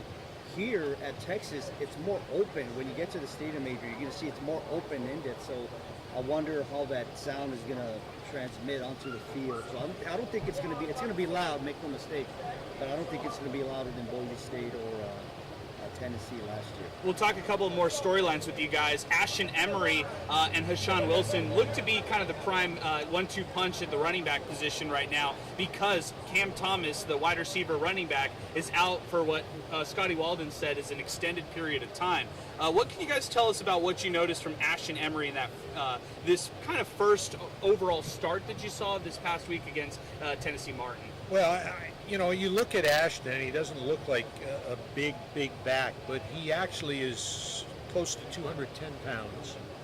He's got incredible balance, and last week certainly his ability, and we saw it at Utah State as well, his ability to run through tacklers and maintain his balance, I think, is exceptional. So he's a good character kid, and one that I know that the staff has been high on since the moment they brought him to UTEP prior to last year, and he had some injury setbacks a year ago. But I think there is no limit for Ashton Emery. And then Hashawn Wilson, the 94-yard rushing touchdown. You saw it all week long on different social media platforms. College Football Red Zone had talked about it being the longest play in all of week 2, which was kind of cool that they featured him and featured the way that he got out there. But what a magnificent run. I mean, it's one thing for the offensive line. It's another thing for the tight ends like Judah Ezenwa to continue to block down the field. But it's another thing for Hashawn Wilson to actually score on that play. Well, one of the quality FBS transfers that the staff brought in this year. You're talking about a guy that rushed to an average the last 2 years of more than 6 yards per carry. Had a couple of 100-yard games for the Charlotte 49ers. So Hashawn Wilson came in as a good quality back, and I think he expected to be one of the feature backs for the Miners in 2025. That running game is so strong right now, Adrian, and the one thing that I've been impressed so far, of course there's going to be 2 games at that, especially Utah State, short yardage, they're able to get that. Of course, they just got some big boys up front, and then of course all about Emery and Sean doing a tremendous job so far. I also really like what we've got a chance to see from some of the receivers who've emerged through the mix. Torrick Goins Jr. You also talk about Eric Wills III, who made his second career start last Saturday, and you get a chance to see some other guys out of the wide receiver rooms kind of emerge, but just a younger group. And now that Cam Thomas is out of the mix, at least for an extended period of time, you're seeing other guys get opportunities on the field. Assuming he stays healthy, Eric Willis III is going to make some plays for UTEP this year. You're talking about a 2-time all-league player at the Division II level, was very productive at California of Pennsylvania, and I kind of look at him as a Kenny Odom light type player, but a guy that can return kicks, return punts, and anytime the ball reaches his hands, he is capable of taking it for 6. What about, I'll ask you guys this, the offensive line through 2 games. What have you noticed from the offensive front compared to last year 1 of Scotty Walden to this year 2? If I can say, not that many penalties so far, which is huge. Not that many holding penalties. Good point. False starts, things of the situation, which is pretty huge. At least that's what I've noticed right away. This group is playing with some confidence, and that win last week against that we had last week at Derby December was huge for this team, because it shows that what the coaches are preaching, it actually works. And what they're learning every single week is just improving. Like I said, it'll be a big test, but knowing that they can actually do stuff on offense is going to be huge to them. I think it's a bigger, stronger unit, without question, than it was a year ago. You look at Mark Robinson, the newcomer at left tackle, the Sun Conference Freshman of the Year, albeit at the NAIA level, but a big, strong, physical left tackle. James Williams, kind of a plugger, but a big, strong guy at left guard. Of course, the leadership of Ivan Escobar at center. Joe Immediato has played a bit and started a couple of times for the Miners last year. And Jake Utley is a third-year sophomore, so a guy they've developed at right tackle. So it's a group, again, that's bigger and stronger, and I think is going to continue to improve as the season goes along. The front seven period on defense, guys, I mean, this is a stacked group right here. And head coach Scotty Walden talked about it earlier this week. This is a group right here that is a top nation leaderboards for tackles for loss, a top nation leaderboards for third down conversion percentage, and really shining out there. What have you noticed from that defensive line, and then also the linebackers who've kind of emerged through the mix? I think it's been spectacular, the fact that they have been able to get all these sacks, like you said, leading the nation right now, leading the nation, tackles for loss, which is huge. And let me just say this, on the sidelines last week, I looked into Micah Davies' eyes, and he was just locked. He was locked in. I mean, he had a cliche, he had the eye of the tiger, and we saw what type of game he had. That's the first thing I look at when I'm on the sidelines. I want to see how focused these guys are, and this team has been focused the last 2 weeks.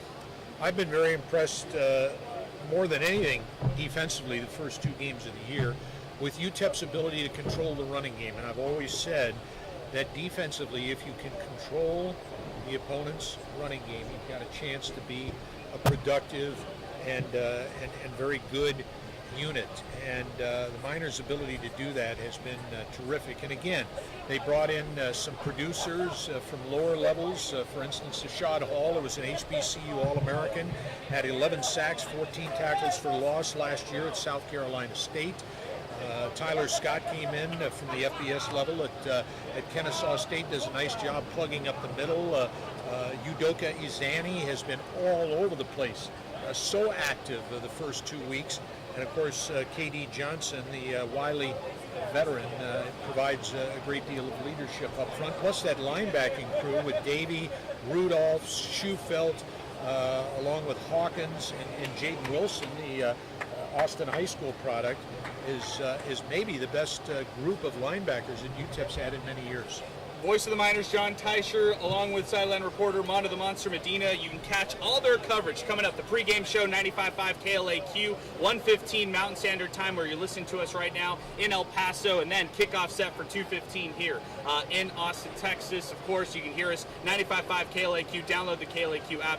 Guys, a lot of people keep asking me, and this is my final question to you all, what do we expect out of UTEP today? It's a game in the Longhorns, who are ranked number 7 in the country right now, and I feel like it's kind of a wild card type of game right now. You might not know what you get from the Miners here until you see this ball kick off. Well, let me start, because I kind of subscribe to the way Scotty Walden is thinking. Obviously, you go into each and every game that you play, I don't care who you are, expecting to win the game. But to me, today, you kind of put that aside. And for the Miners, you go out there, you have as much fun as you can, you play as well as you can, you leave it all out on the DKR Memorial Field, and hope to be a better football team at game's end than you were when the game started. If that happens, I think it's been a successful day. Well put. Yeah, go out there and compete. And the one thing I'm going to be looking forward to the most is I want to see how they're going to respond after the pregame festivities, because a couple of years ago, when this minor team, of course, different staff, they played against Oklahoma. That game was basically over after the pregame festivities. Last year at Tennessee, last year in Nebraska was not the case. This team was still focused. I'm curious to see how they're going to come out.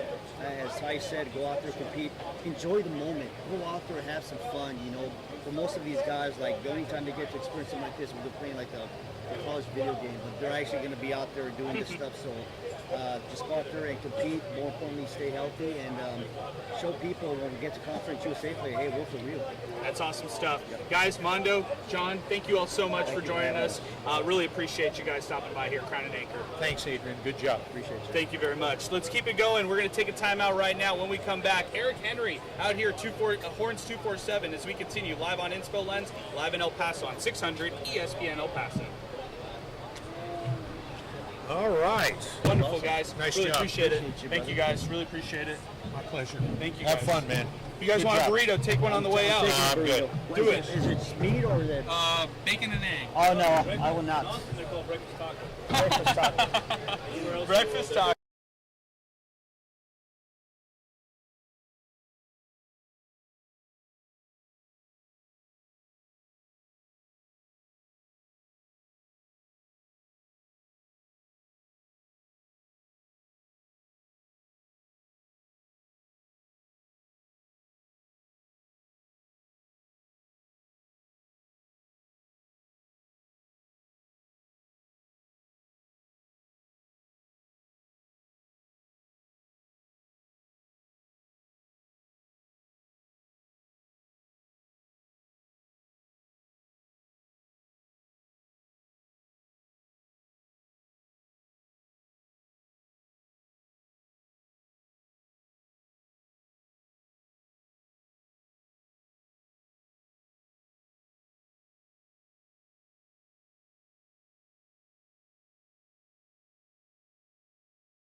down the streets in BP, you know where the miners be.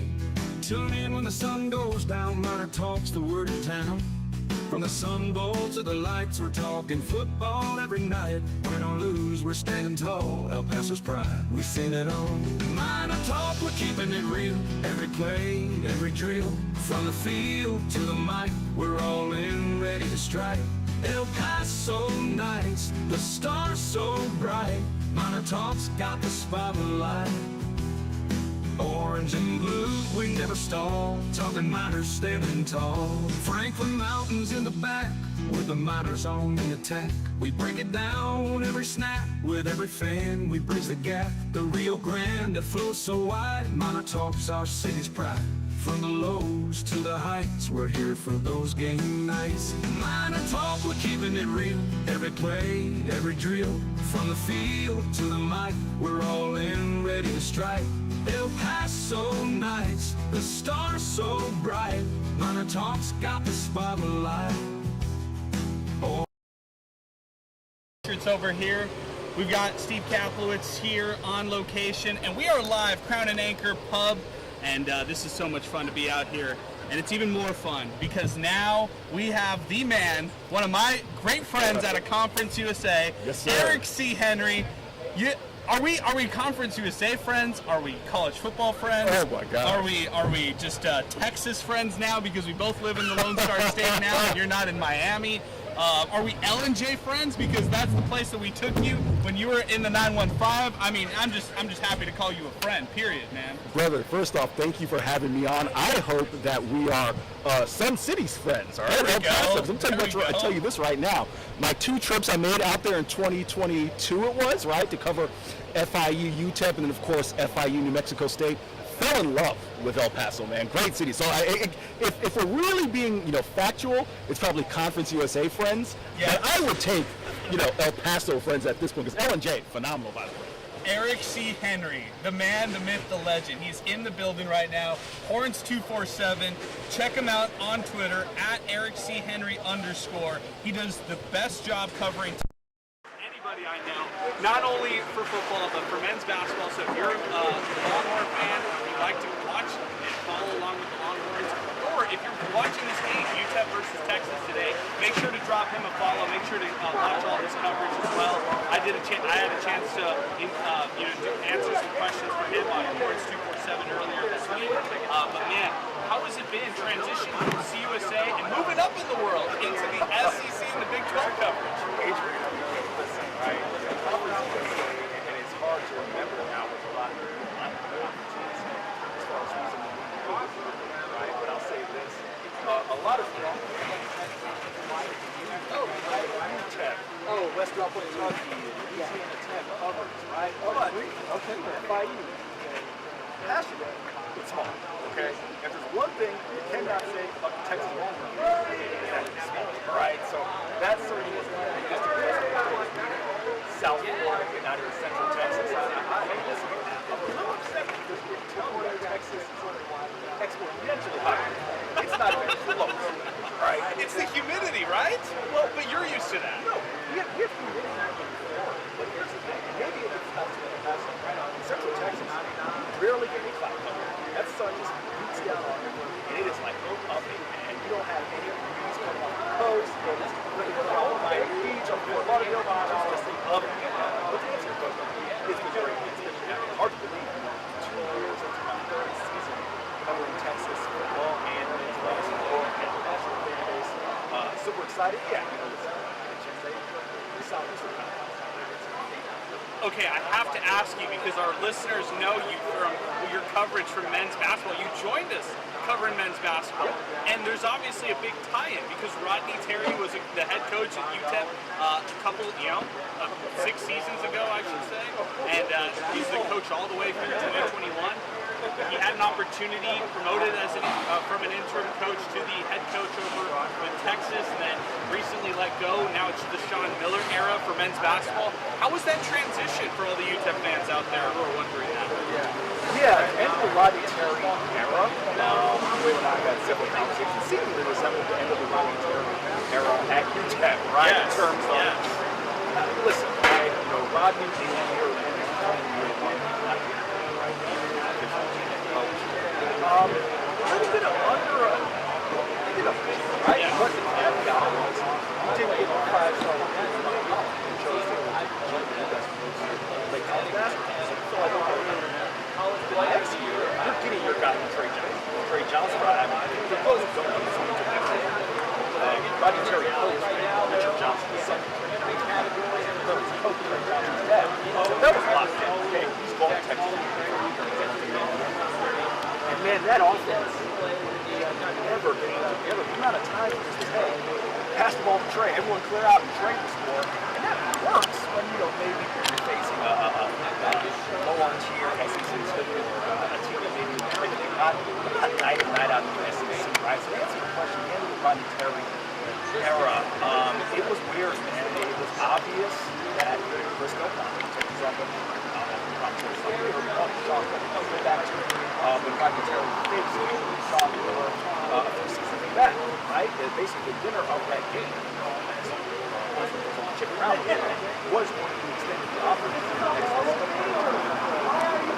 But congratulations.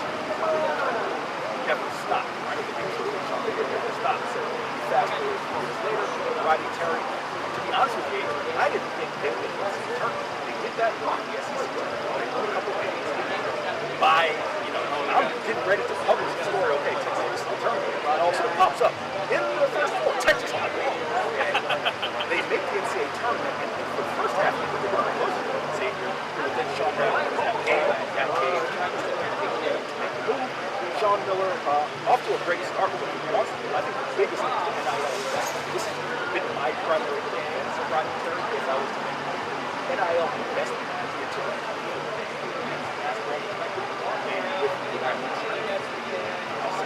Yeah, it's helping Sean Miller. I said, hey, you need to get this thing off the ground. I'm going to use the best one. So you had to experience 2 extremes, Eric, in terms of your college coverage. On one side, it's FIU with limited fan base, all passionate, it's a little smaller, and in Conference USA, and almost zero NIL resources. And then you're talking about Texas, where they can print money here at 40 acres, and they can print money for all their different athletic, programs. How does UTEP stay competitive in this next era of revenue sharing and going into the Mountain West and sticking in as a group of 5 in mid-major school? This is an answer that I hope I don't have to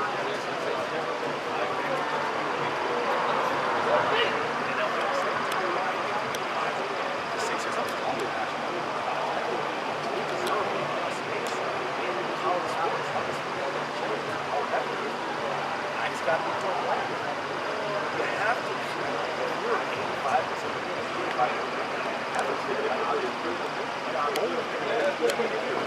85% with the transfer portal, with NIL, it's just hard to compete, right? So that's step 1. Don't assume that you're going to have a player for more than 2 years. That's the first thing. The second thing I would say is, I think you can do this in the past. Say that you got to take a chance on some guys that are, I don't want to say high risk, high reward, but maybe they're wrong. Maybe I have an example around smart opportunities from that 5 years box that the ball to the fairway. I use it as an example. Then realize, okay, at 6'4", I'm not going to dive to a power forward or small. I need to focus on the gridiron. You take a raw talent like that and say, hey, maybe it doesn't happen. Maybe football's not his thing. Or the flip side of that is maybe he's built to be an all-conference player, and if he goes to Auburn, some of those raw talents like that, I think you got to invest in those guys. And the last thing I'll say is right now, you got to get a quarterback. The quarterback's not staying. If you don't get that guy, you got to get out. Right? You got to find a quarterback.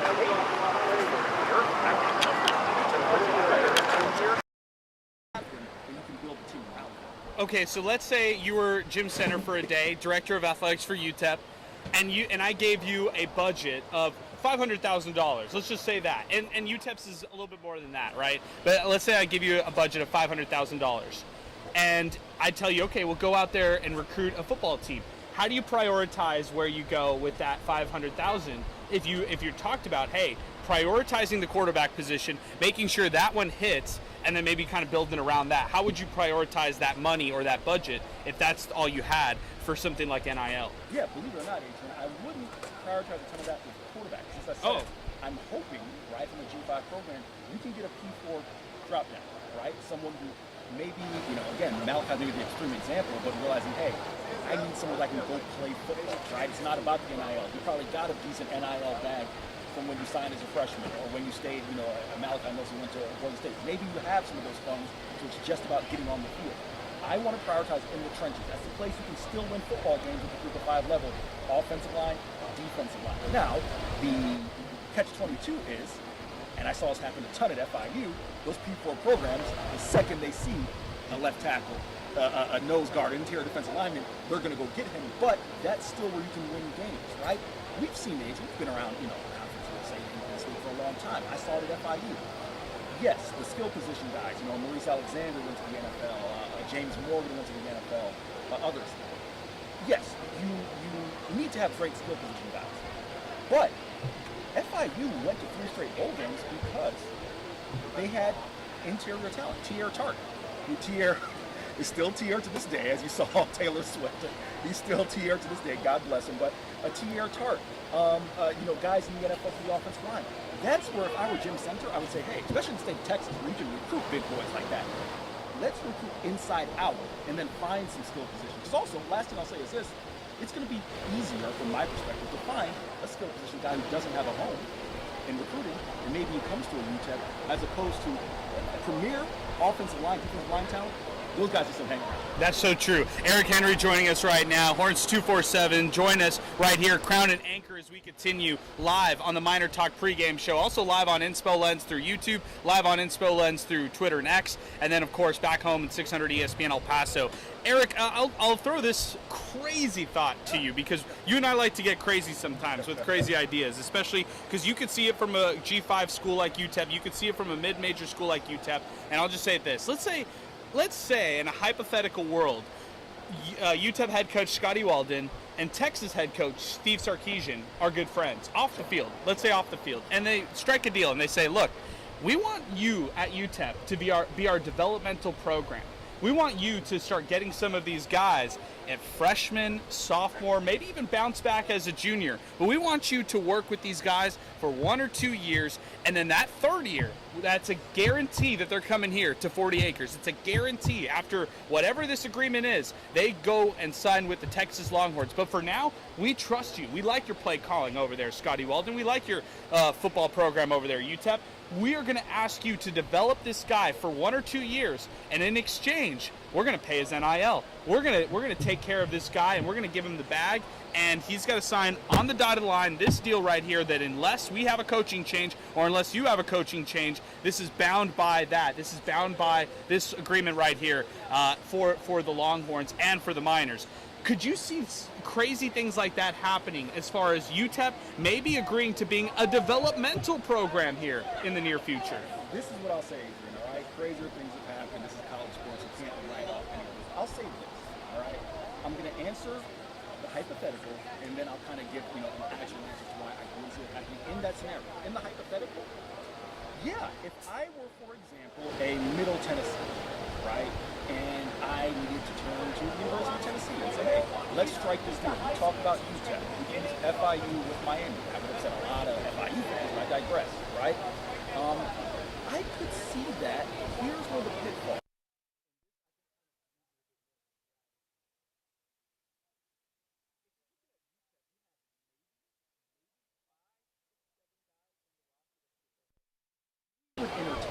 Being 5, 6, 7 is probably high. You're probably talking about 2 or 3 that would say, hey, maybe this kid needs a little bit more development, and we'll strike this deal, right? Like I said, the pitfall I'm seeing is, if you just look at where a school like Texas, a school like Miami, where they recruit, you're not going to get, UTEP's 3-star, 2-star kids. Back in the Daniel Dimmer era, JUCO, I don't know how hard Scotty Walden's hit. I know Scotty's transfer portal hard. I'm going to say JUCO is as hard as Daniel used to. that's where I think could be a little bit of a mismatch, and in specificity with Steve Sarkisian being the reality enhancer. Steve is really high on high school. He does not want to use the forum. If he does, it's a spot fill. They've acquired, Adrian, 9 defensive tackles over the last 2 seasons.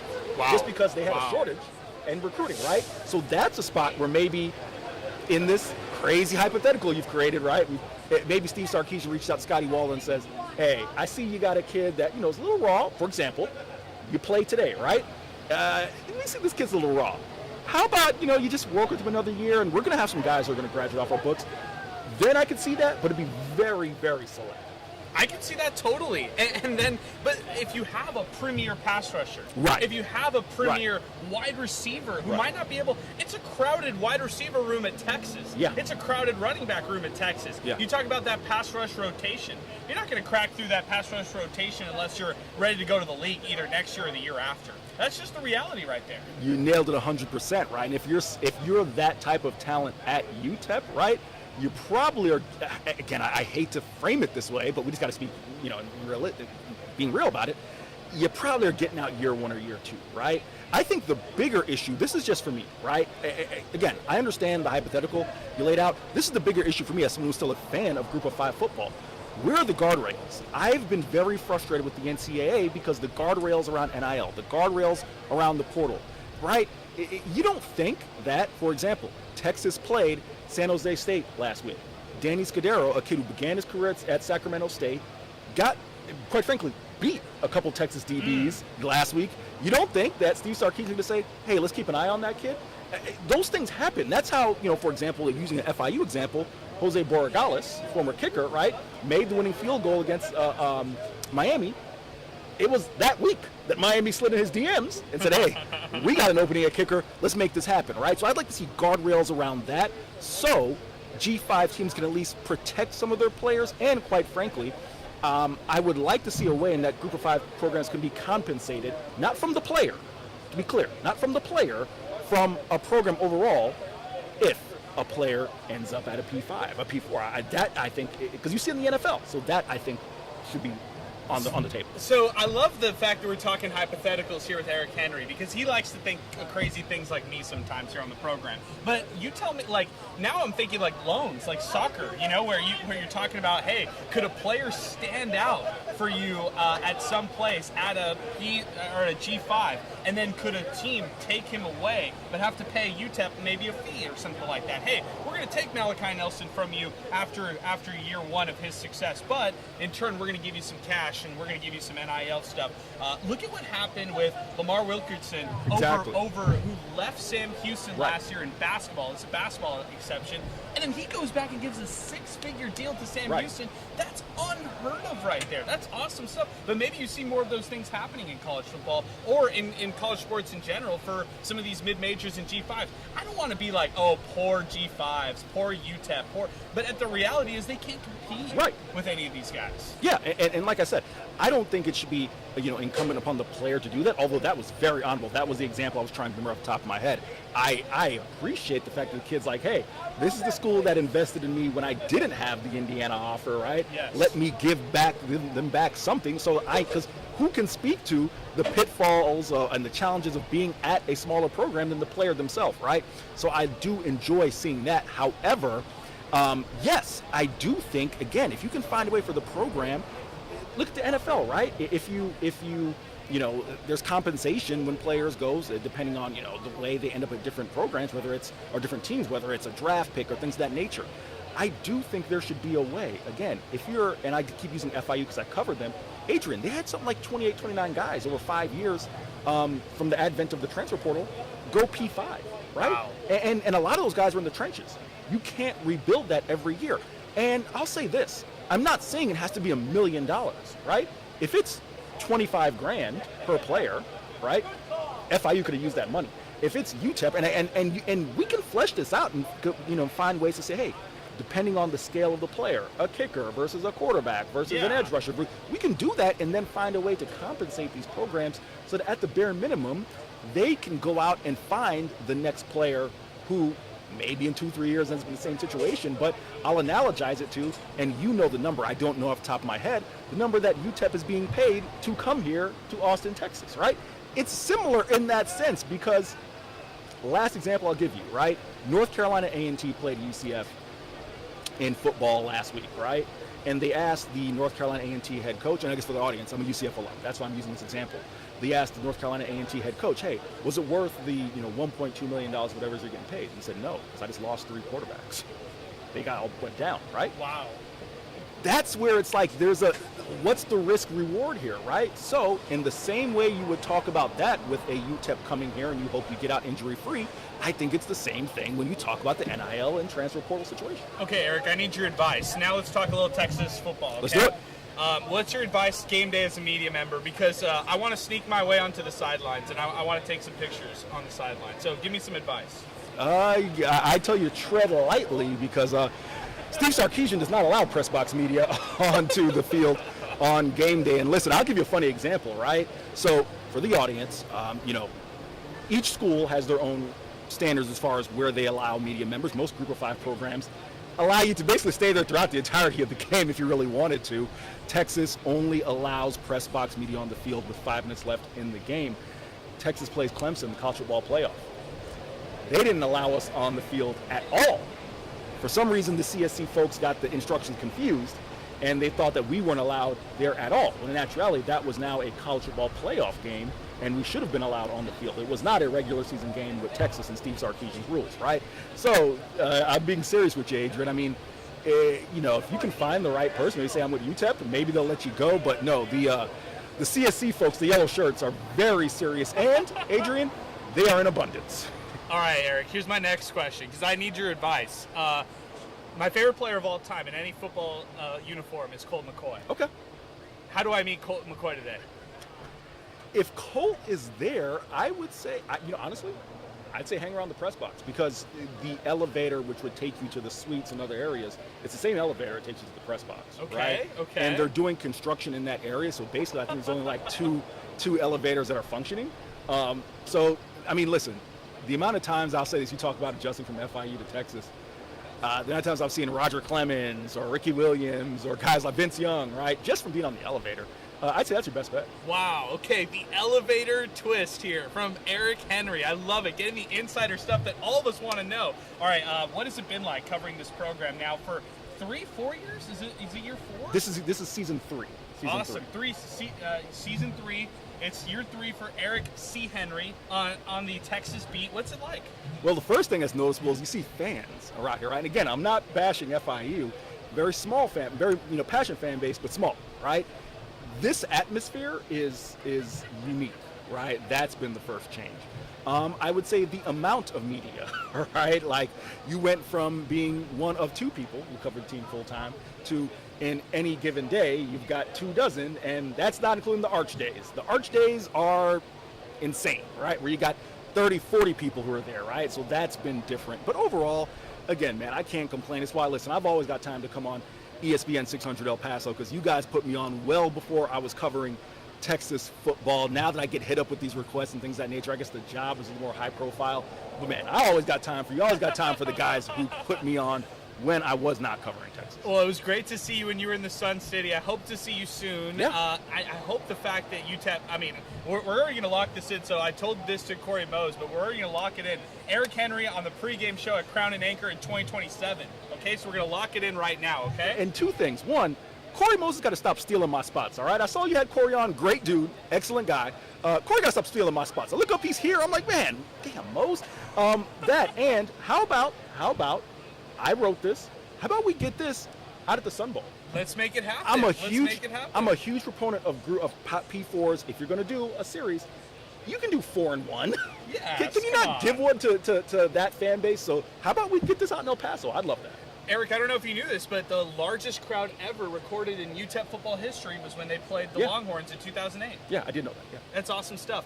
Eric, really appreciate it. For all our listeners out there who want to follow all your coverage, give it to all our listeners out there because we have a lot of Longhorn transplants from El Paso to Austin who still listen to us. We have a lot of Longhorn fans who are listening back home in El Paso. We see a Chico's Tacos t-shirt right now. The Chico's Tacos t-shirt is rocking over here from some of the people out here at Crown and Anchor.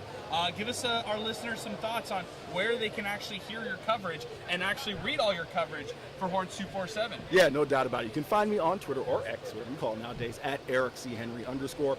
Find my Texas football, basketball, baseball coverage on all socials at Horns247, Horns247.com. And since we are in Texas, I will drop this as well. You can find me Thursdays on 1300 The Zone with Mike Harge. Shout out to Harge for recommending this spot. And also with Corey Mose. Select Sundays, KView. Sundays at 5 is when the newscast runs. Sometimes I'm recording. You're busy, man. You're a busy guy. It's part of the job. I appreciate you being here, Eric. Thank you again. Anytime, brother. Eric Henry joining us here on the broadcast as we wind it up here for our MinerTalk pregame show. And we are still live. Inspo Lens continues. We're live on Twitter and X. We're live on YouTube as well. We'll stay with you guys until the top of the hour and take our final break here at about 11:50. But I want to run down some of our sponsors here as we wind it down here on the program. Got to give a big shout out to Jack in the Box. They're the presenting sponsors with us here on MinerTalk. Jack in the Box, thinking way outside the box and open 24/7 because cravings don't have a curfew. Crown and Anchor, they said if you stop by and you mention some of these awesome specials that they've got out here, they'll honor them still. We are out here right now, $4 cans, $4.50 pints, and then $17.50 pitchers inside. But we've got the tent starting to pop up here. They welcome all sorts of fans here, not only Texas fans, but also UTEP fans. We're seeing some great UTEP fans who've made a trip out here and experiencing this great action out here as well. Shout out to all the jerseys that we've seen out here too. It's some game-worn jerseys that we have out in the audience here. Shout out to Steve and his friends who are out here as well, and really appreciate all the great guests that we've had on the program. You just heard from Eric Henry.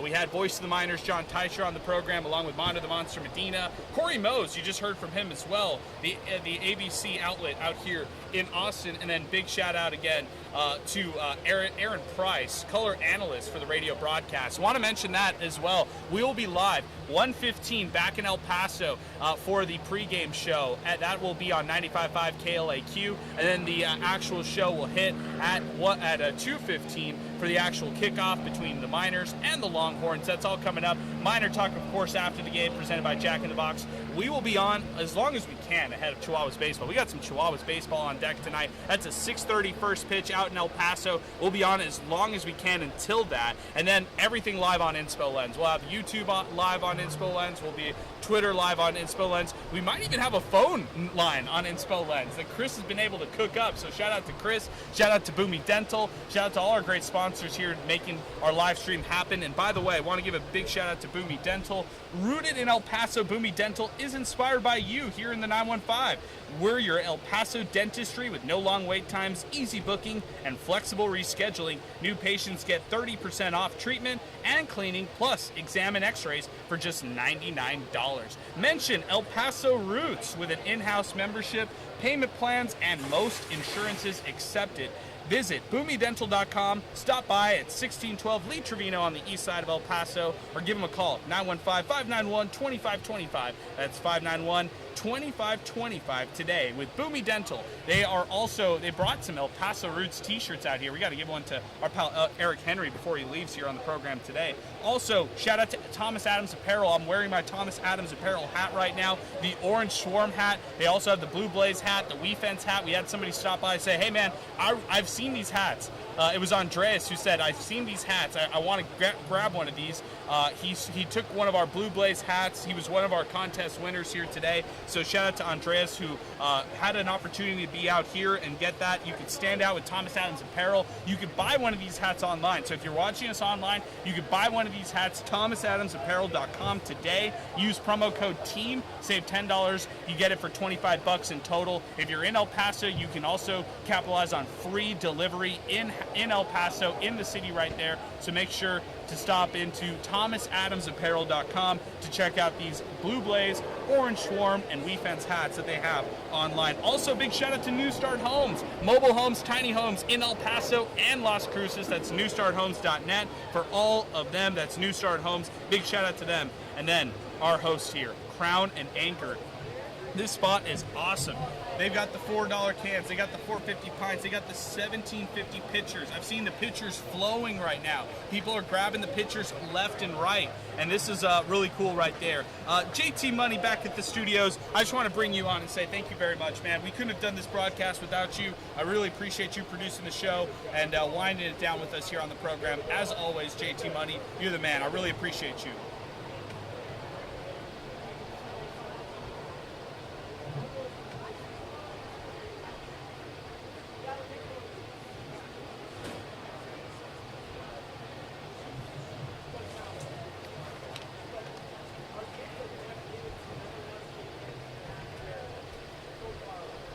Definitely.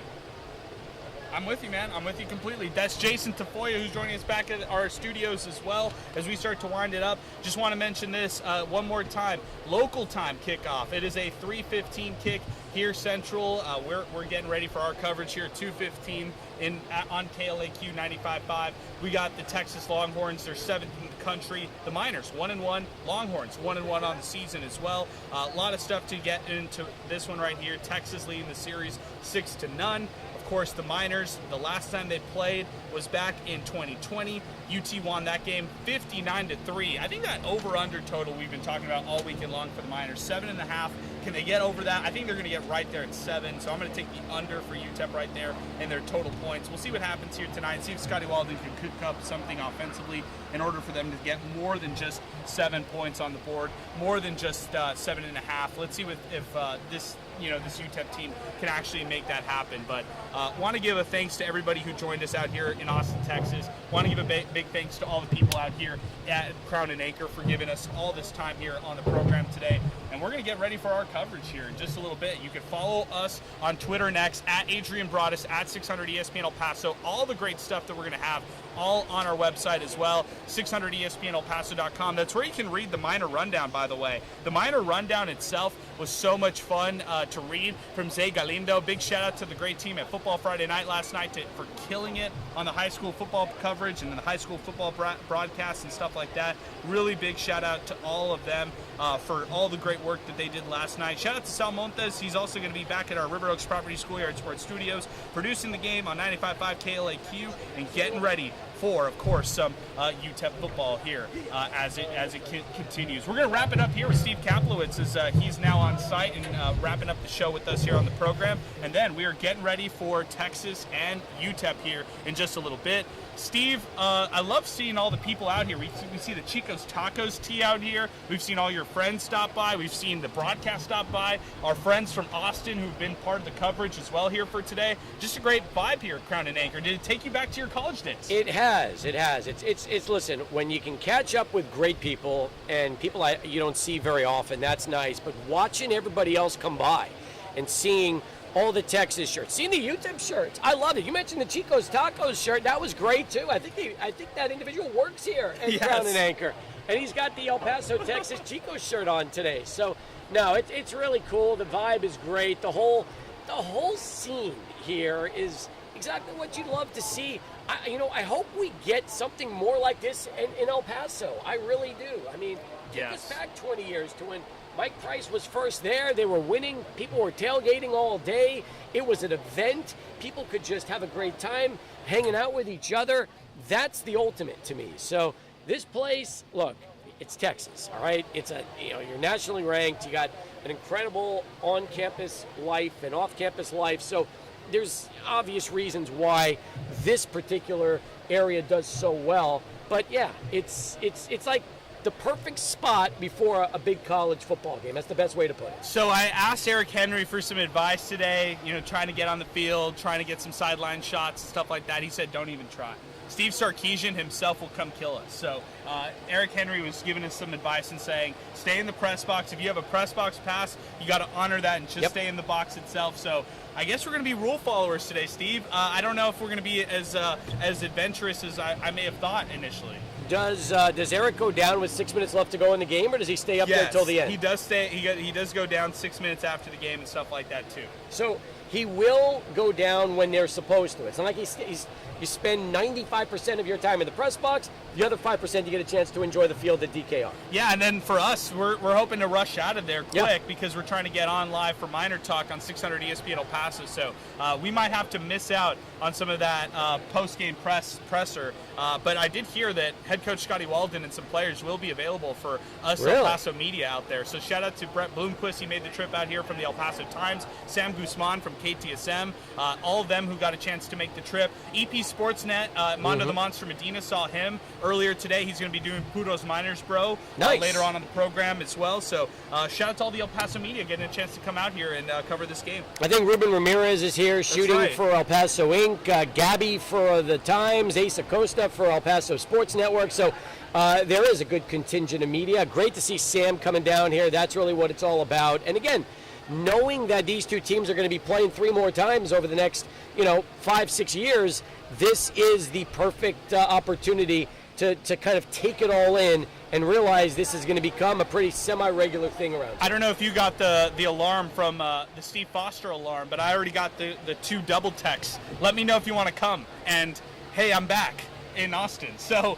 Steve Foster definitely trying to see us here at this point. I don't know if we're going to be able to see him, Steve. We got some work to do. We do. We got to go. First off, we got to pick up a credential over at Ditchfog Field, which is the home of the Texas baseball team. Right. And by the way, credit to Taish, Mondo, and Aaron Price for the 12-minute walk from DKR over here to Crown and Anchor Nice. for the show today. They did not Uber, they did not drive, they walked, and that's also a credit to them for coming by, plus Eric Henry. You've had, great guests all show long, and that's been terrific too. 2 days of excellent broadcasts. We'll continue it after the show here, after the game, I should say, for MinerTalk on NSPO Lens, YouTube, and Twitter and X, and then, of course, 600 ESPN El Paso ahead of some Chihuahuas baseball. But that'll do it for us here today, Steve. Thanks again for joining us. Appreciate it. I want to thank John also. What a great host he's been with his whole bar here, Crown and Anchor.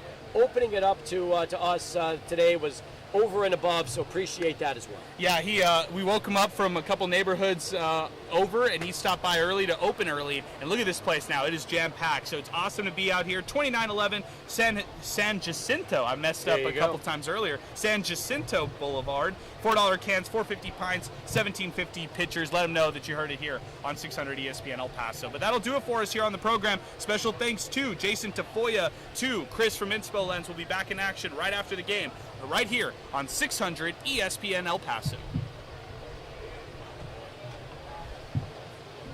Thank you very much, Jason. I appreciate you, man. Just make sure Thanks, ESPN Jason. Radio fires after us, and then we'll be good to go.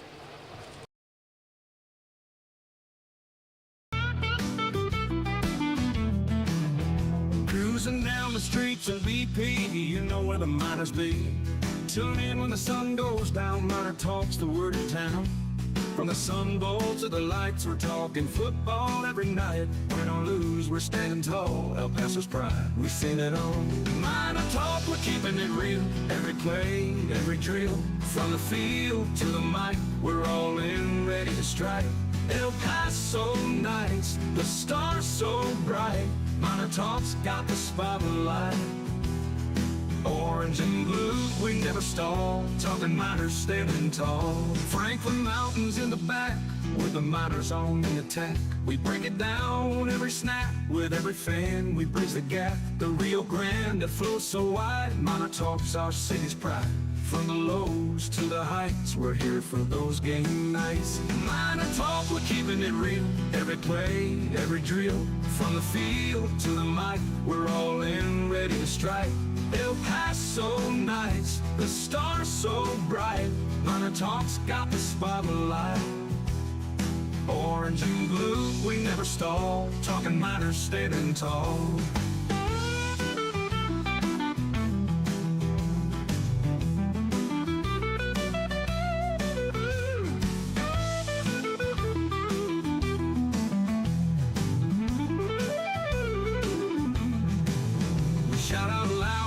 Crowd, every voice we make it proud. From the heart of El Paso, wherever miners let them know. Miner Talk, we're keeping it real. Every play, every drill, from the field to the mic, we're all in, ready to strike. El Paso nights, the stars so bright. Miner Talk's got the spotlight. Orange orange and blue, we never stall. Talking Miners, standing tall.